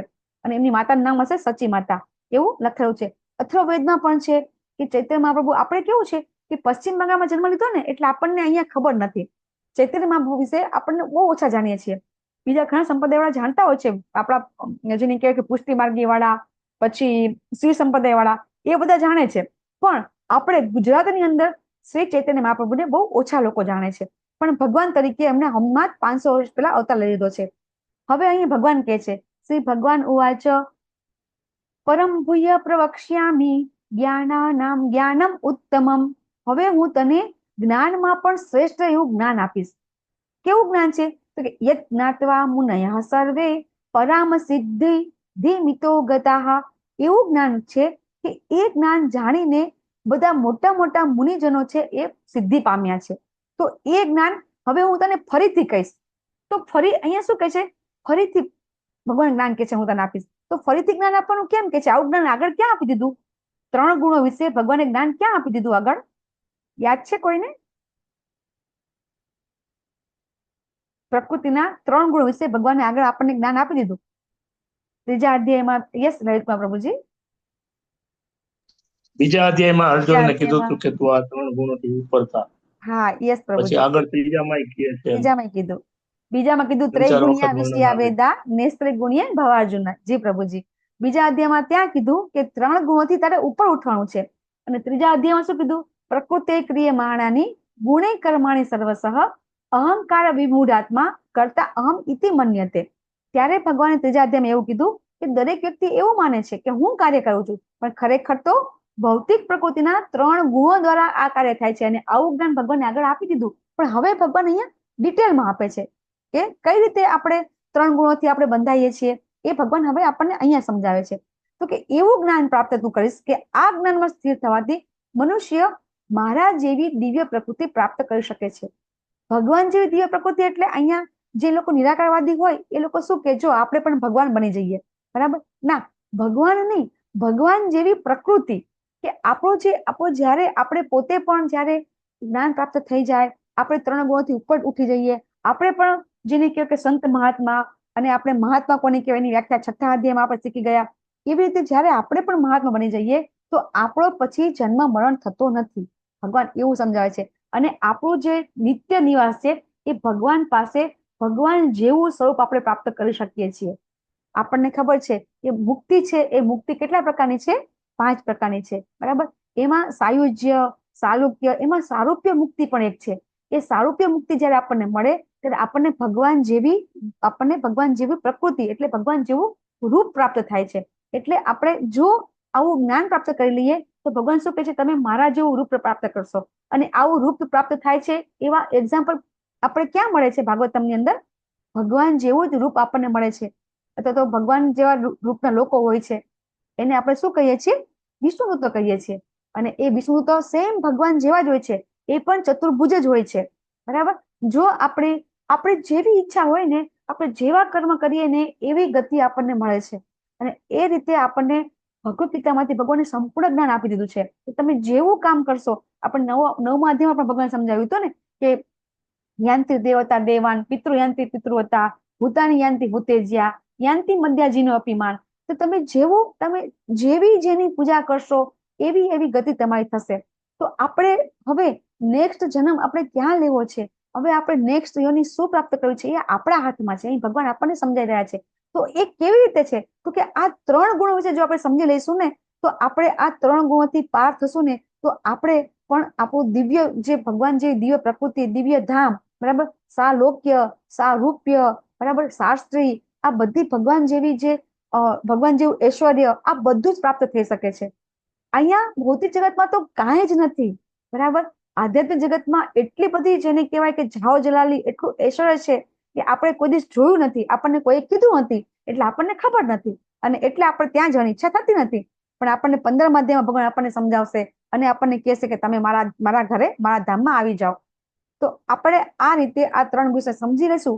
જો આપણે આ સમજી લેશું ને કે કઈ રીતે આપણી જે આ બધી યોની છે એ બધી યોની ભૌતિક પ્રકૃતિમાં આ પ્રકૃતિમાં જન્મ થાય છે, પણ ખરેખર ભગવાન શું કહે છે? એ જન્મ તો હું આપું છું. સૌથી પહેલો જન્મ કોનો થયો છે આ ભૌતિક જગતમાં? બ્રહ્માજીનો જન્મ કોને કર્યો? ભગવાનજી. આપણે સમજી ગયા કે ગર્ભોદક્ષ તરીકે ભગવાન જયારે આપણા બ્રહ્માંડમાં પ્રવેશ કરે છે તો સૌથી પહેલો જીવ છે એ ભગવાનના નાભીમાંથી કમળ ઉત્પન્ન થાય છે અને ત્યાં ભગવાન છે બ્રહ્માજીની ઉત્પત્તિ કરે છે, બરાબર? તો સૌથી પહેલો જીવ છે એ પણ ભગવાન એમ કે છે બ્રહ્માજીને હું ઉત્પન્ન કરું છું. તો પછી બીજા બધા તો મારથી જ ઉત્પન્ન થાય ને. આપણા પરમ પિતા બ્રહ્માજી છે, તો બ્રહ્માજીના પિતા કોણ છે? તો ભગવાન. તો આપણા પણ પરમ પિતા છે એ ભગવાન છે. એટલે અહીંયા ભગવાન એમ કે છે કે હું પણ તમારા બધાનો બીજપ્રદ પિતા હું. બીજપ્રદ પિતા એટલે તમારા બધાનો પિતા હું છું. ભગવાન અહીંયા આપણને સમજાવી રહ્યા છે કે આપણા નહીં, એટલે કે આખા બ્રહ્માંડમાં મનુષ્યના પણ નહીં, જીવોના પણ નહીં, વનસ્પતિના નહીં, બધાના, સ્વર્ગના, પછી પાતાળ લોક હોય તો સાથે પાતાળમાં જે પણ જે જીવો, નરકમાં પણ જે યાતના ભોગી રહ્યા છે, એ બધાના પિતા ભગવાન કે છે હું જ છું. એવું ભગવાન આ શ્લોકમાં આપણને સમજાવે છે. તો શું આપણે ભગવાન દ્વારા સર્જન થયા છે એવું તમે માનો છો? કે તમે એવું માનો છો કે ના આપણે પણ વાંદરામાંથી બન્યા છીએ? આવું કોઈને જેને કહેવાય કે અજ્ઞાન હોય, આને ભગવાન જ્ઞાન નથી કહેતા, બરાબર, આને ભગવાન અજ્ઞાન જ કહે છે. ભગવાન એમ કહે છે કે તમારો પિતા હું છું. આપણે આગળ સમજી ગયા ને કે આપણે બધા ક્યાંથી ઉત્પન્ન થયા છીએ? સપ્તર્ષિઓ, બરાબર, પછી 4 કુમારો અને મનુઓ, બરાબર, આને માંથી જ આપણે બધા ઉત્પત્તિ થયેલા છીએ. અને આ બધા છે એ ક્યાંથી ઉત્પન્ન થયા છે? તો બ્રહ્માજી માંથી. ને બ્રહ્માજી ક્યાંથી ઉત્પન્ન થયા છે? તો ભગવાન માંથી. તો છેલ્લે ચેનલ ક્યાંથી આવી આપણી? ભગવાનથી. તો એ રીતે આપણે બધા છીએ એ ભગવાન દ્વારા જ ઉત્પન્ન થયેલા છે.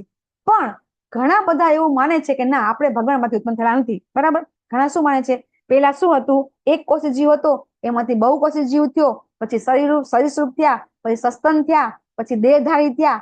આ રીતે આપણે બધા કહેતા હોઈએ છીએ. તો ખરેખર આવું નથી. આપણને સાયન્સમાં બધાએ આપણને આગળ, અમે પણ આવું ભણ્યા છીએ, બરાબર, કે આપણી ઉત્ક્રાંતિ આવી રીતે ધીમે ધીમે થઈ છે. પેલા આપણે નાનો જીવ હતા, પછી મોટો જીવ થયો, પછી એનાથી મોટો જીવ થયો, પછી એનાથી મોટો જીવ થયો. તો આવું ખરેખર નથી. આવું બની જ ના શકે, બરાબર, આવું થઈ જ ન શકે. તો એ રીતે ભગવાન કહે છે આ બધું ખોટું છે. આ ફિલોસોફી એવું છે કે ભાઈ જે લોકો ભારતના અંદર જેમનું પેઢી દર પેઢી ચાલ્યું આવે છે એ લોકો અને ભગવાનના સંતાન છે, અને જે બીજી કન્ટ્રી વાળા છે એ લોકોનું શું પછી? એ લોકો બી ભગવાનના સંતાન જ કહેવાય? જી હા હા, બધી આખી પૃથ્વી નહીં, બધા બ્રહ્માંડમાં પણ જેટલા સિદ્ધિઓ, ચારણો, બરાબર, વિદ્યાધરો, સ્વર્ગના દેવતાઓ, તપસ્વીઓ, આ બધાના અલગ અલગ લોક છે, બરાબર. તો એ સિવાય પાતાળની અંદર જે લોકો જીવ છે, નરકમાં જેટલા જીવ છે, એ બધા જ ભગવાનના સંતાન છે. બીજા દેશની ક્યાં વાત કરો માતાજી? બધા જ, એટલે બધા, બરાબર છે. હરે કૃષ્ણ. ખ્યાલ આવ્યો માતાજી? હરે કૃષ્ણ. હા હા, હરે કૃષ્ણ, થેન્ક યુ. હા, હવે ભગવાન આપણને સમજાઈ રહ્યા છે કે આ પ્રકૃતિ 3 ગુણોની બનેલી છે. 3 ગુણ, સત્વ, રજસ અને તમો. હવે આપણે આ 3 ગુણ વિશે સમજવાનું છે ખરું, પણ આપણને તો ભગવાને બીજા અધ્યાયમાં સમજાવ્યું કે આ 3 ગુણોમાં તમે રહેશો ને તો તમે અહીંયા જ રહેશો, પણ 3 ગુણોથી ઉપર જશો ને તો તમે બ્રહ્માંડની બહાર જશો. આ બ્રહ્માંડની અંદર જે સ્વર્ગલોક છે, મહરલોક, તપલોક, જનલોક છે, એ બધા લોક પણ આ બ્રહ્માંડની અંદર જ છે. જો આપણે આ 3 ગુણોમાં રહેશું ને તો આપણે આ બ્રહ્માંડમાં જ રહેશું, પણ 3 ગુણોની ઉપર જશું ને તો ભગવાન પાસે જઈ શકશું. એટલે અત્યારે આપણે સત્વગુણ છે એ બીજા બધા આપણને સત્વગુણમાં લાવીને મૂકી દે છે કે સત્વગુણ પણ બીજા 2 ગુણ કરતા શ્રેષ્ઠ છે, પણ એનાથી પણ આપણને બંધન થાય છે. એ આપણે સમજવાનું છે. એટલે અગાઉથી જ આપણે વિચારી લેવાનું છે કે 3 ગુણ પણ આપણને બાંધે છે. સત્વગુણ, રજોગુણ અને તમોગુણ. સત્વગુણ બેસ્ટ છે, છતાં પણ એ આપણને બંધનમાં બાંધે છે.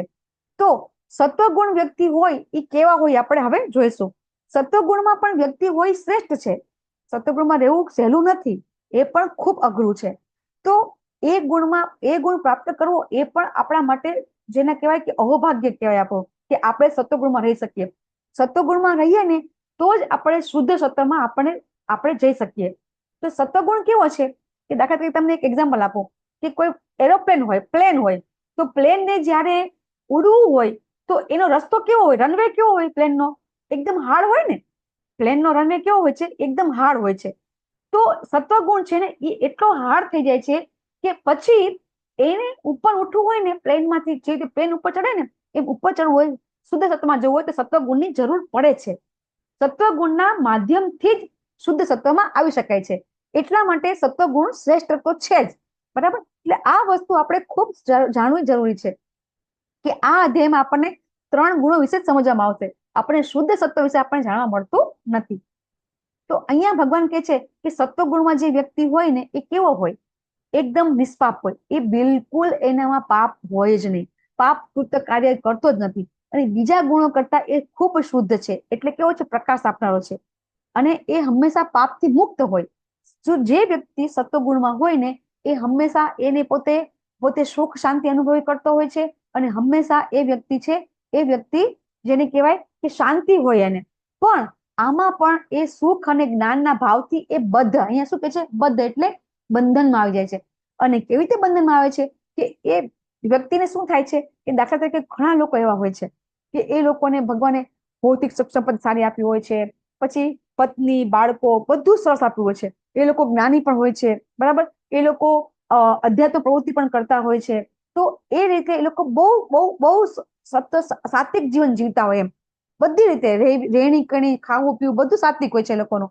પણ એ લોકો છે એ આ સત્વ ગુણમાં એ બંધનમાં આવી જાય છે. કેવી રીતે કે આનાથી ઉપર ઉઠવાની કોશિશ કરતા નથી અને પછી એ પોતે ત્યાં સ્થિત થઈ જાય છે, સત્વ ગુણમાં સ્ટેબલ થઈ જાય છે અને એને કોઈનો સંગ ન મળે તો એ સત્વ ગુણમાં જ રહે છે. પણ સત્વ ગુણથી શું થાય છે? સત્વ ગુણમાં જ્યારે કોઈ વ્યક્તિ સારો સંગ થઈ જાય, વૈષ્ણવ સંગ થઈ જાય, સાધુ સંગ થઈ જાય તો એ શુદ્ધ સત્વમાં તરત આવી જાય છે.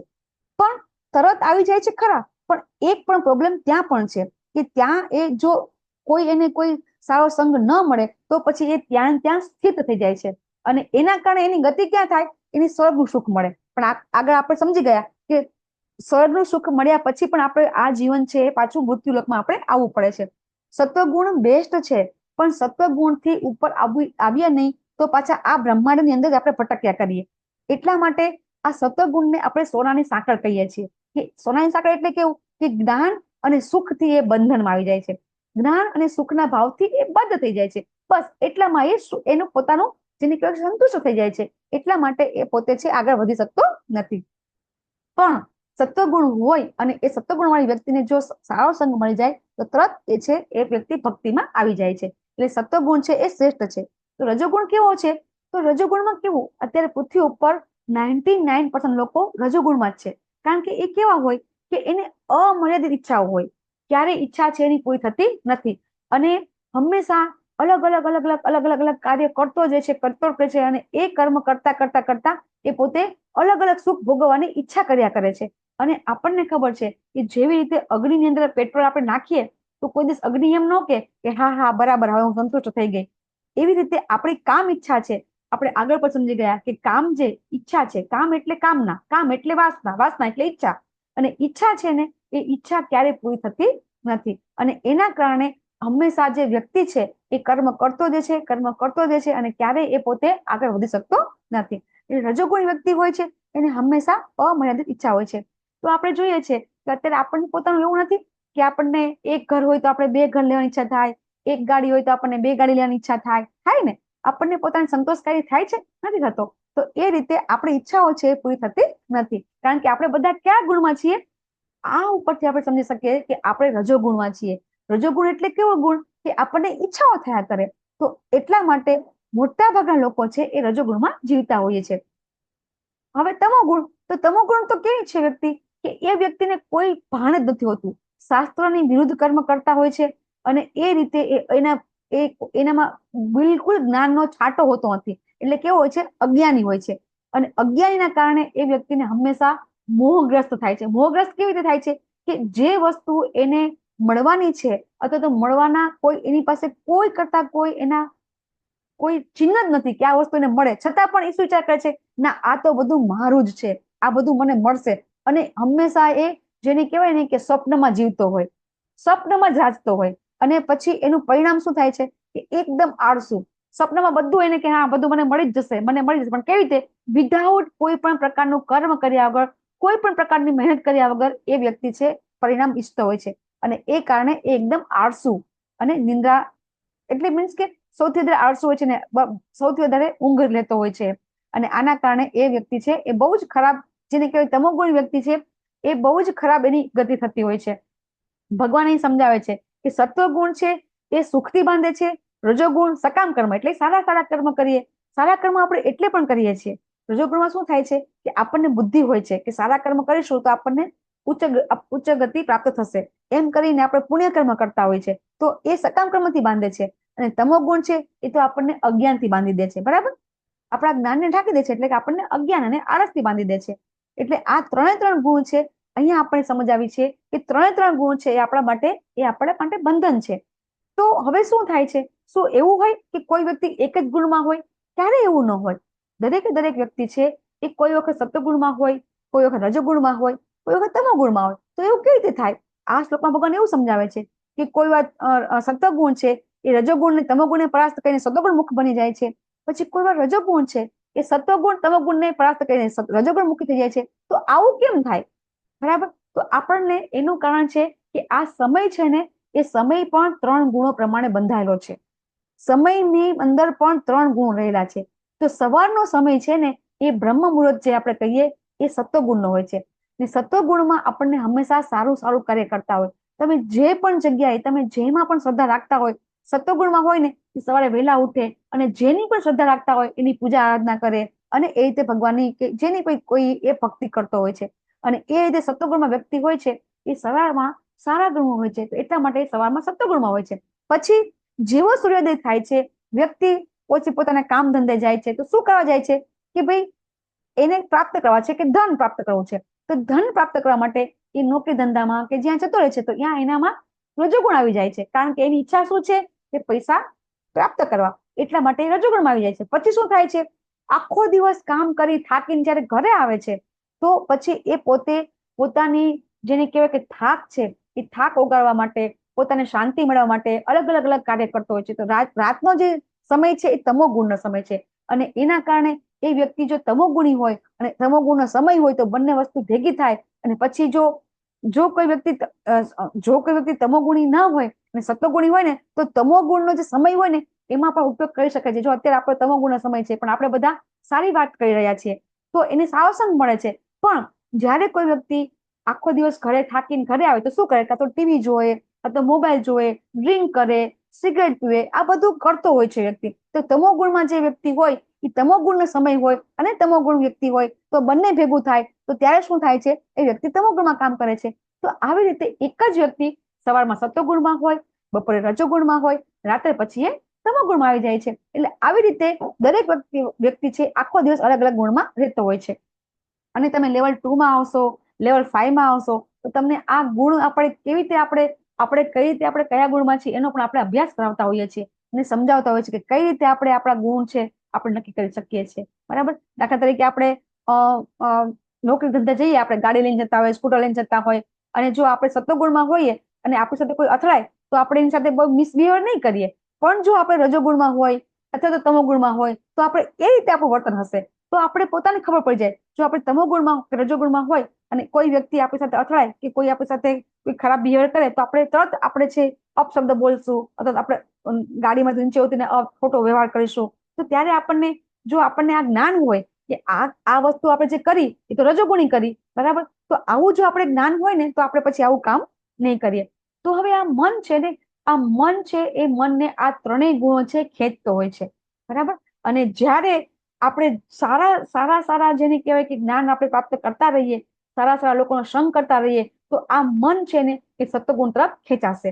પણ જો આપણે જેવા લોકો આપણે નથી કહેતા કે સંગ એવો રંગ, આપણે જેવો સંગ કરશું ને એવા લોકોના સંગમાં આપણે એવા ગુણમાં રહેશું આપણે. તો આ વસ્તુ ઉપરથી આપણે એક વસ્તુ બહુ સમજી શકીએ છીએ કે જ્યારે આપણને સારો સંગ પ્રાપ્ત થાય છે ને ત્યારે આપણે સત્વગુણમાં રહી શકીએ છીએ. એટલે આપણે જેવો સંગ કરીશું ને એવું જ આપણું મન છે એ કાર્ય કરશે અને એમાં આપણે સ્થિત થઈ શકીશું. તો એ રીતે આ મન છે એને આપણે કઈ રીતે સમજાવી શકીએ, તો એ વસ્તુ ભગવાન અહીં સમજાવે છે કે આપણું જે મન છે એ મન અને આપણું જે આખું શરીર છે એ કેવી રીતે પ્રકાશિત થાય, આપણને જ્ઞાન ક્યારે પ્રાપ્ત થાય, બરાબર. તો સત્વગુણમાં જયારે આપણે અનુભવ થાય ને તો આપણે જ્ઞાન પ્રાપ્ત થાય છે એવું ભગવાન અહીં સમજાવે છે. અને પછી ભગવાન શું કહે છે કે જયારે રજોગુણ વધી જાય ને ત્યારે આપણે શું કરીએ છીએ, અલગ અલગ ઈચ્છાઓ કરીએ છીએ. રજોગુણ આવે એટલે આપણે ઈચ્છાઓ ઉત્પન્ન થાય, સત્વગુણ આવે એટલે આપણે શાંતિ થાય અને તમોગુણ આવે એટલે આપણે છે આપણું પતન જ થાય છે. તમોગુણમાં વ્યક્તિ છે એ અંધકારમાં ધકેલાઈ જાય છે. એ પોતે જયારે કોઈ પણ નિર્ણય પણ લઈ શકતો નથી અને ઘણી વખત એ પોતે પોતાનું આત્મહત્યા પણ તમોગુણમાં વ્યક્તિ કરી લેતો હોય છે. તો આ ત્રણ ગુણો હોય તો ત્રણેય ગુણો પછી મૃત્યુલોક જે વ્યક્તિ મૃત્યુ પામે તો ક્યાં જાય, બરાબર.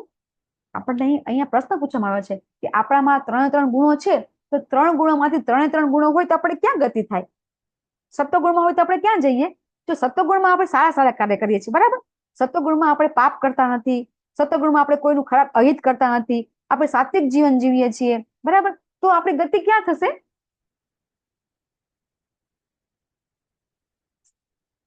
સત્વગુણમાં આપણી ગતિ ક્યાં થશે, સત્વગુણ હોય તો કોઈ કહી શકશે.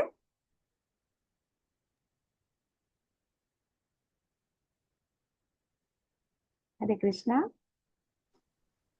સત્વગુણમાં આપણે ક્યાં જશું, કોઈ કહી શકશે. ભગવાનના ધામમાં. ભગવાનના ધામમાં સત્વગુણ હતા. યસ યસ લલિતમાં પ્રભુજી. ઉચ્ચ લોકમાં માતાજી, ઉચ્ચ ભગવાનના લોકમાં. ધામમાં ના જઈ શકાય. હા જો એટલે મેં તને શરૂઆતમાં સમજાવ્યું કે 3 ગુણોથી આપણને આ બ્રહ્માંડમાં જ આપણને જન્મ મળશે. 3 ગુણમાં હશું ને, 3 ગુણોની ઉપર જશું ને તો જ ભગવાન ધામમાં જવાશે. એટલે જ અહીંયા આપણને સમજાવવામાં આવે છે કે સત્વ ગુણ એટલે સારો ગુણ છે, સારા સારા કામ કરીએ છીએ, બધું કરીએ છીએ, પણ શુદ્ધ સત્વમાં હોય ને તો જ ભગવાનની ભક્તિ થાય. અને જો ભગવાનની ભક્તિ ન થાય તો આપણને ભગવાનનું ધામ મળતું નથી. સત્વ ગુણમાં હોય ને તો આપણને ભગવાનનું ધામ મળતું નથી. તો આપણે આગળ 9મા અધ્યાયમાં શીખ્યા કે યાંતિ દેવવ્રતા દેવાન. તમે દેવોની પૂજા કરશો, સત્વગુણમાં રહેશો, સારા સારા કાર્ય કરશો, પાપ કર્મ નહીં કરો તો આપણને દેવલોક મળશે, બ્રહ્મલોક પણ મળી જાય. પણ આપણા સારા કાર્યનું જે ફળ છે એ જેવું પતી જાય એટલે પાછું મૃત્યુલોકમાં આવવું પડે છે. એટલે સત્વગુણ પણ એને બંધન જ કહેવાય. બંધન એટલે શું કે આ જન્મ મરણના મૃત્યુમાંથી છુટકારો નહીં, એને બંધન. બરાબર, આપણે એક જન્મમાંથી બીજો જન્મ લયા કરીએ બંધન. તો સત્વગુણમાં પણ આપણને બંધન થાય છે. બરાબર, તો એટલે માતાજી તમને આપણે આગળ હજી આપણને થોડું વધારે ડિટેલમાં ખબર પડશે. 17મા અધ્યાયમાં આપણે વધારે ખબર પડશે આપણને. બરાબર, તો સત્વગુણમાં પણ આપણને ભગવાનનું ધામ મળતું નથી. તો ભગવાન કહે છે કે જે મનુષ્ય સત્વગુણમાં મૃત્યુ પામે ને તેને ઉચ્ચતર ગ્રહ મળે છે. બરાબર, સ્વર્ગલોક પણ મળે છે અને મહર્ષલોક પણ મળે છે અને આપણને તપોલોક પણ આપણને મળે છે. એવી રીતે ભગવાન એ સમજાવે છે કે સત્વગુણમાં રહે એને ઉચ્ચતર ગ્રહ પ્રાપ્ત થાય છે. રજોગુણમાં જે મળે ને વ્યક્તિ, જે વ્યક્તિને ખૂબ ઈચ્છા હોય અને સારા સારા બધી ઈચ્છાઓ પૂરી કરે અને પછી એમ પણ ઈચ્છે ને કે રજોગુણમાં વ્યક્તિ હોય ને એની થોડી બુદ્ધિ હોય કે સારા કર્મ કરીશું ને તો સારી ગતિ થશે. બરાબર, અને એ રીતે એ સારા કર્મ પણ કરતો હોય છે. બરાબર, તો એના કારણે રજોગુણમાં જે હોય ને એને મનુષ્ય જન્મ મળે છે, કારણ કે એ પુણ્ય કર્મ કરે છે અને એટલા માટે એને અહીંયા પૃથ્વી ઉપર જન્મ મળે છે. અને તમોગુણમાં વ્યક્તિ પશુ યોનિ કરતા પણ ખરાબ યોનિમાં જન્મ થાય છે. તો ભગવાન સમજાવે છે કે પુણ્ય કર્મનું ફળ શુદ્ધ હોય છે અને સાત્વિક ગુણમય કહેવાય છે. બરાબર, અને રજોગુણમાં હોય તો શું થાય છે, દુઃખમાં પરિણમે છે. અને તમોગુણમાં હોય છે એને તો પોતાને ભાન જ હોતું નથી કે સારું શું ને ખરાબ શું. તો ભગવાન કહે છે કે સત્વગુણથી શું થાય છે, આપણો જ્ઞાનનો વિકાસ થાય છે. બરાબર, સત્વગુણમાં હોય તો પછી આપણને જ્ઞાન લેવાનું મન થાય અને પછી જ્ઞાન લેતા લેતા જ્યારે શુદ્ધ ભક્તનો સંગ થાય ને તો સત્વગુણી વ્યક્તિ છે ભક્તિમાં આવી જાય અને પછી ભગવાનની ભક્તિ કરે અને પછી ભગવત ધામ જઈ શકે છે. બાકી સત્વગુણમાં વ્યક્તિને પણ ક્યારે ભગવત ધામ મળતું નથી. અને ભગવાન સમજાવે છે કે સત્વગુણી મનુષ્ય ક્રમશઃ ઉચ્ચતર લોકમાં જાય છે. મેં તમને સમજાવ્યું ને કે જો આ પ્લેનનું ઉદાહરણ આવ્યું કે પ્લેનમાં જે રનવે છે, બરાબર, એ રનવે છે એ સત્વગુણ છે, એ એકદમ હાર્ડ થઈ જાય છે. સત્વગુણમાં વ્યક્તિ બિલકુલ પાપ કર્મ કરતો નથી અને એના કારણે એની જયારે એવી વ્યક્તિને જયારે ભગવત ધામ જવાનો મોકો મળે છે, ભગવાન એવી વ્યક્તિને ભગવત ધામ જવાનો મોકો આપે છે. બરાબર, રજોગુણી વ્યક્તિને તમોગુણી વ્યક્તિને ભગવાન મોકો આપી શકતા નથી, અથવા તો એ લોકો જલ્દી આવા મોકા લઈ શકતા નથી. તકનો જે આપણે કહીએ ને કે તક મળીને ઝડપી લે, તો સત્વગુણી મનુષ્ય હોય ને એ તક તરત ઝડપી લે છે. રજોગુણીને વાર લાગે છે, તમોગુણીને તો લઈ શકતો જ નથી. પણ સત્વગુણી મનુષ્ય હોય છે એ જ્યારે આ રનવે ઉપર રહે છે તો તરત એ પ્લેનમાં બેસી શકે છે, બાકી બીજા પ્લેનમાં બેસી શકતા નથી. તો આ 14 લોક છે, આપણે આગળ પણ લીધું હતું ને, આ 1 યુનિવર્સ છે, એક બ્રહ્માંડ છે. અને આ એક બ્રહ્માંડ ની અંદર આપણે ખબર, તમે શ્લોક તમે ગાયત્રી મંત્ર વાંચતા હશો, ઓમ ભૂર્ભુવઃ સ્વઃ. તો એ શું છે? ઓમ ભૂર્ભુવઃ સ્વઃ. ભૂર એટલે ભૂલોક, ભૂ એટલે ભુવનલોક, સ્વ એટલે સ્વર્ગલોક. બરાબર, આપણને આ 3 લોકની જ ખબર છે. આ ઘણા તો આ 3 લોકની પણ ખબર નહીં હોય અને આપણે આ 3 લોકની અંદર જ ગતિ કરીએ. જો આપણે સારા સારા કર્મ કરીએ તો પણ આપણે આ 3 લોકની અંદર જ આપણે ગતિ કરી શકીએ છીએ. પણ જો આપણે શુદ્ધ સત્વમાં આવીએ તો જ આ બ્રહ્માંડની બહાર આપણે નીકળી શકીએ. આ બ્રહ્માંડની બહાર નીકળવું સહેલું નથી, કારણ કે આ બ્રહ્માંડની જે જે આપણે 14 લોક છે ને એની બહાર પણ જે આવરણ છે ને એ 7 સ્તરનું બનેલું છે. 7 આવરણ છે. બરાબર, આ 7 આવરણ છે પૃથ્વી, અગ્નિ, જળ, વાયુ, આકાશ, મન, બુદ્ધિ, અહંકારનું. આ 3 આવરણ બીજું પણ છે. આ આવરણ એટલે કે આ 7 આવરણ અને આ 14 લોક, આ 14 લોકની બહાર પાછો આપણા દુર્ગાદેવી બેઠા છે. બરાબર, શિવજી બેઠા છે. આ બધી પરમિશન આપે ને તો આપણે અહીંયા બહાર જઈ શકીએ છીએ. આપણને નેક્સ્ટ L2 માં તમે આવશો તો તમને વધારે ડિટેલમાં સમજવામાં આવશે કઈ રીતે દુર્ગા દેવી છે, એ દુર્ગા દેવીની પણ આપણે પરમિશન લેવી પડે છે, શિવજીની પરમિશન લેવી પડે છે. શિવજી પરમિશન નથી આપતા ત્યાં સુધી આપણે બહાર જઈ શકતા નથી.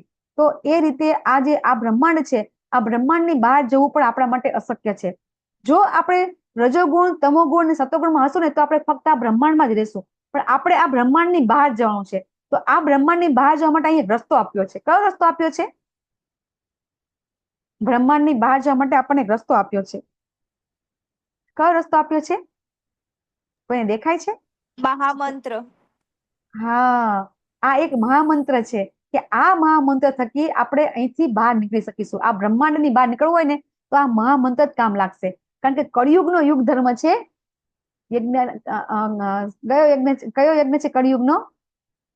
યજ્ઞ નામ જપ યજ્ઞોસ્મી. આપણે આગળ આવી ગયું, બરાબર. કળિયુગનો યુગ ધર્મ છે ભગવાનનો નામનો જપ. ફક્ત ને ફક્ત ભગવાનનો નામનો જપ કરવાથી શું થશે?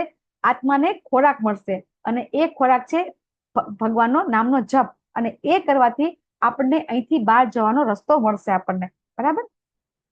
તો આપણે કેવી રીતે આ સ્થિતિને પાર કરી શકીએ? આપણે એવું સમજ્યા અત્યાર સુધી તો આપણને એવું હતું ને કે સત્વગુણ એટલે બેસ્ટ, બરાબર છે. તો સત્વગુણ પણ બેસ્ટ નથી, એ આપણને ખબર પડી ગઈ. તો આપણે કેવી રીતે આપણે આ ભૌતિક જગતમાંથી બહાર નીકળી શકીશું? તો ભગવાન સમજાવે છે કે જ્યારે કોઈ મનુષ્ય જાણી લે છે કે આ 3 ગુણો છે ને એ જ બધું કરે છે, બરાબર. અને પછી એ ભગવાનને જાણી લે છે કે આ 3 ગુણ ઉપર કોણ છે? તો કે ભગવાન છે. અને પછી એ 3 ગુણોથી પર થાય ને ત્યારે ભગવાન કહે છે કે મારા દિવ્ય સ્વભાવને પામે છે. ભગવાનને પ્રાપ્ત કરવા હોય, ભગવાનને પામવા હોય તો આ માયાદેવી છે ને, આ માયાદેવીને પાર કરવા હોય તો માયાદેવીની ઉપર કોણ છે? ભગવાન છે. તો ભગવાને આપણને એક શ્લોક આપી દીધો. કયો શ્લોક આપી દીધો? કે આ 3 દેવી છે એને પાર થઈ શકશે. 3 દેવી છે એ 3 દેવીને પાર કરી શકાય એવો કયો શ્લોક આવી ગયો? કોઈને યાદ છે? દેવી એસા ગુણમયી મમ માયા દુરત્યયા મામે વય પ્રપદ્યંતે માયા મેતા તરંતી તે. બરાબર. ભગવાન શું કહે છે કે આ 3 ગુણોની બનેલી દેવી પ્રકૃતિને જીતવી દુષ્કર છે, પણ જો તમે મારા શરણે આવશો તો તરત જ તમે આ પ્રકૃતિને પાર કરી શકશો. તો ભગવાનને આપણે જો ઓળખવા હશે, ભગવાનને જો આપણે પ્રાપ્ત કરવા હશે તો આ 3 ગુણોને પાર કરવું પડશે. 3 ગુણોને પાર નહીં થઈએ તો ભગવાન પાસે નહીં જઈ શકીએ. તો શું આપણે 3 ગુણોને બહાર જવાનો આપણે પ્રયાસ કરવાનો છે? સ્વતંત્ર પ્રયાસ કરવાનો છે કે ચલો હું હવે તમોગુણમાં છું, ચલો હું રજોગુણમાં છું, હવે હું સત્વગુણમાં છું, એવો પ્રયાસ કરવાનો છે આપણે? ભગવાન આપણને એવું સમજાવે છે કે ના, તમે તમોગુણથી શ્રેષ્ઠ રજોગુણ છે તો તમે તમોગુણમાં હોય તો ચલો રજોગુણમાં જઈએ, ચલો હવે આપણે સત્વગુણમાં જઈએ. આવો પ્રયાસ કરવાનો છે આપણે. અહીંયા આપણને એવું સમજાવવામાં આવે છે.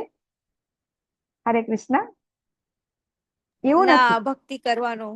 યસ, કોન્સેપ્ટ ક્લિયર થઈ ગયો ધારી માતાજીનો. તો ભગવાન એ સમજાવે છે કે જ્યારે આ જીવ છે 3 ગુણોને ઓળંગી જેવા સમર્થ બને ને ત્યારે જ આ જન્મ મૃત્યુ જરા વ્યાધિમાંથી છુટકારો મળે છે. આ જે સાંકળ છે, જેના બંધનમાં આપણે બંધાયા છીએ, જેવો આપણો આ જન્મ થાય છે, આ 3 ગુણો આપણને બંધનમાં બાંધી લે છે. અને એ કઈ રીતે બાંધે છે, બરાબર, એ આપણે લેવલ 2 માં તમને ડિટેલમાં સમજાવવામાં આવશે. કઈ રીતે આપણને બંધનમાં બાંધી દે છે, બરાબર. આ આપણું શરીર કેવી રીતે બને છે એ ખબર પડે ને તો જ શરીરનું જે પ્રકૃતિ સાથે કઈ રીતે મેળાપ થાય છે, શરીર પ્રકૃતિમાંથી કેવી રીતે બને છે, બરાબર. આપણને બધાને શું છે કે આપણું એક અજ્ઞાન છે. મોટા મોટા વૈજ્ઞાનિકો, ડોક્ટરો પણ એમ કહેતા હોય છે કે જ્યારે માતાના ગર્ભમાં બાળક ધબકારા પ્રાપ્ત થાય ત્યારે એ જીવ પ્રાપ્ત કરે છે. આપણે એવું સમજીએ છીએ ને, ખરેખર એવું નથી, બરાબર. કે જીવનો જન્મ ક્યાં થાય છે? એ જન્મ છે એ સ્વર્ગમાંથી આવે છે દરેક જીવ. અને એ ભગવદ ગીતામાં તમે વાંચશો તો એમાં તમને જાણવામાં આવશે કે સ્વર્ગમાંથી દરેક જીવ છે. ખરાબમાં ખરાબ જે નરકમાં જે ગયેલો જીવ હોય ને છતાં પણ એ સ્વર્ગમાંથી જ આવેલો હોય છે.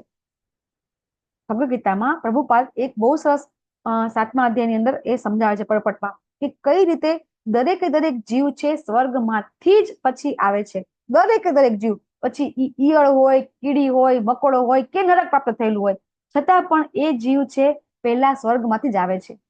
તો આ તમને સમજવું હોય તો લેવલ 2 તમારે કરવું પડશે, બરાબર. અને આપણે આ બધું સમજવું હશે અને આ કરવું હશે તો શું કરવું પડશે? 3 ગુણોને આપણે પાર કરવા પડશે. તો જ આપણે છે અહીંયાથી નીકળી શકીશું. તો હવે કયા લક્ષણ દ્વારા 3 ગુણોને આપણે સમજી શકાય કે 3 ગુણોથી પર છે એવું આપણને કેવી રીતે ખબર પડે? કોઈ વ્યક્તિ રજોગુણમાં પણ નથી, તમોગુણમાં પણ નથી, સત્વગુણમાં પણ નથી, પણ શુદ્ધ સત્વમાં છે. તો એ જાણવું હોય તો એનું વર્તન કેવું હોય, બરાબર? તો અહીંયા ભગવાન સમજાવે છે. અર્જુન પોતે પૂછે છે જે પ્રશ્ન અહીંયા પીપીટીમાં આપ્યો છે, અર્જુનજી પોતે પૂછે છે કે કેવી રીતે ખબર પડે કે કોઈ વ્યક્તિ છે એ આ ત્રણેય ગુણોથી પર છે, એનું આચરણ કેવું હોય, બરાબર? અને એ વ્યક્તિ ત્રણેય ગુણોને કેવી રીતે ઓળંગી જાય છે, અર્જુનજી પોતે પૂછે છે. ત્યારે ભગવાન કહે છે, બહુ શ્લોક 22 થી 25 શ્લોક, 3 શ્લોકની અંદર ભગવાન સમજાવે છે કે હે અર્જુન, જે મનુષ્ય પ્રકાશ, આસક્તિ તથા મોહ ઉપસ્થિત હોય ત્યારે એની ધૂણા કરતો નથી. જો એવી વસ્તુ છે કે જે વસ્તુ એટલી બધી, જેને કહેવાય કે એટલી બધી દિવ્ય છે, બરાબર, અને એક વસ્તુ એવી છે કે જે ખૂબ ખરાબ છે, છતાં પણ એ વ્યક્તિ છે એમાં એકેય વસ્તુની અંદર એને એને એને જેને કહેવાય તિરસ્કાર કરતો નથી. એવી વસ્તુ છે કે જે સારી છે, એવી વસ્તુ છે જે ખરાબ છે. તો એ આપણે આગળ પણ સમજી લીધું કે સંન્યાસી કોને કહેવાય કે ન તો કર્મફળનો ત્યાગ કરે છે, ન તો કર્મફળનો તિરસ્કાર કરે છે, તો એને સ્વીકાર છે. તો એ બંને વસ્તુ કરતો નથી. ખરાબ જે કોઈ કામ કરે છે એ કામ કર્યા પછી એને ખરાબ ફળ પ્રાપ્ત થાય છે તો પણ એની ચિંતા કરતો નથી, અને સારું પ્રાપ્ત થાય છે તો પણ ચિંતા કરતો નથી, બરાબર? એવો વ્યક્તિ કે એની આકાંક્ષા કે એની ઈચ્છા પણ રાખતો નથી. જે વ્યક્તિ ભૌતિક ગુણોની આ સરળ પ્રતિક્રિયા પ્રત્યે નિશ્ચળ અને અવિચલિત રહે છે, કે જ્યારે કંઈ પણ ગુણમાં એ કંઈ પણ કાર્ય થાય ત્યારે તટસ્થ રહે છે, એટલે કે એ ગુણાતીત. અહીંયા ગુણાતીત શબ્દ આવ્યો. તો આગળ આપણે એક શબ્દ આવી ગયો હતો કે આપણે બધા છીએ કેવા છીએ? ગુણોને આધીન છીએ, આપણે ગુણાધીન છીએ, બરાબર? પણ આવી વ્યક્તિ છે એ ગુણોને પાર કરી જાય છે, એટલે એને કહેવાય છે ગુણાતીત. અને આવો થાય છે ને ત્યારે પોતાની અંદર સુખ અને દુઃખને સમાન માને છે. પછી એ માટીના ઢેફાને અને પથ્થરને, એટલે કે સોનાની લગડીને સમાન દ્રષ્ટિથી જોવે છે. એટલે એવો અર્થ નહીં કે સોનું રસ્તામાં પડ્યું હોય તો ચલો પથ્થર છે એવું માનવાનું, બરાબર? ના, એ વ્યક્તિ છે એ સોનાની, જે સોનું હોય અને જે માટી હોય એને સમજે છે કે આ બંને વસ્તુ છે, એ બંને વસ્તુ એના માટે નકામી છે. નથી પથ્થર કામનો, નથી સોનું કામનો. અને બંને વસ્તુને સારી પોતે એક જ વસ્તુ જોવે છે કે આ બંને વસ્તુ છે, એ બંને વસ્તુ એને એક વસ્તુમાં એને પોતાને આસક્તિ નથી. આગળ પણ આવ્યું કે એને કોઈ પણ પ્રકારની વસ્તુમાં આસક્તિ કે મોહ થતો નથી. પછી કોઈ એની પ્રશંસા કરે કે કોઈ એને અપમાન કરે તો પણ એ છે એમાં સમાન ભાવે રહે છે. પછી શત્રુ અને મિત્ર પ્રત્યે પણ સમાન વ્યવહાર કરે છે, બરાબર? અને સર્વ દુન્યવી કાર્યોનો પરિત્યાગ કર્યો છે. અને આવા મનુષ્યને પ્રકૃતિના ગુણોથી પર માનવો જોઈએ. ત્રણેય ગુણોથી પર કોણ હોઈ શકે? આ જગતમાં તો આવું આપણે માની જ ના શકીએ ને કે આવી વ્યક્તિ કોઈ આ જગતમાં હોય.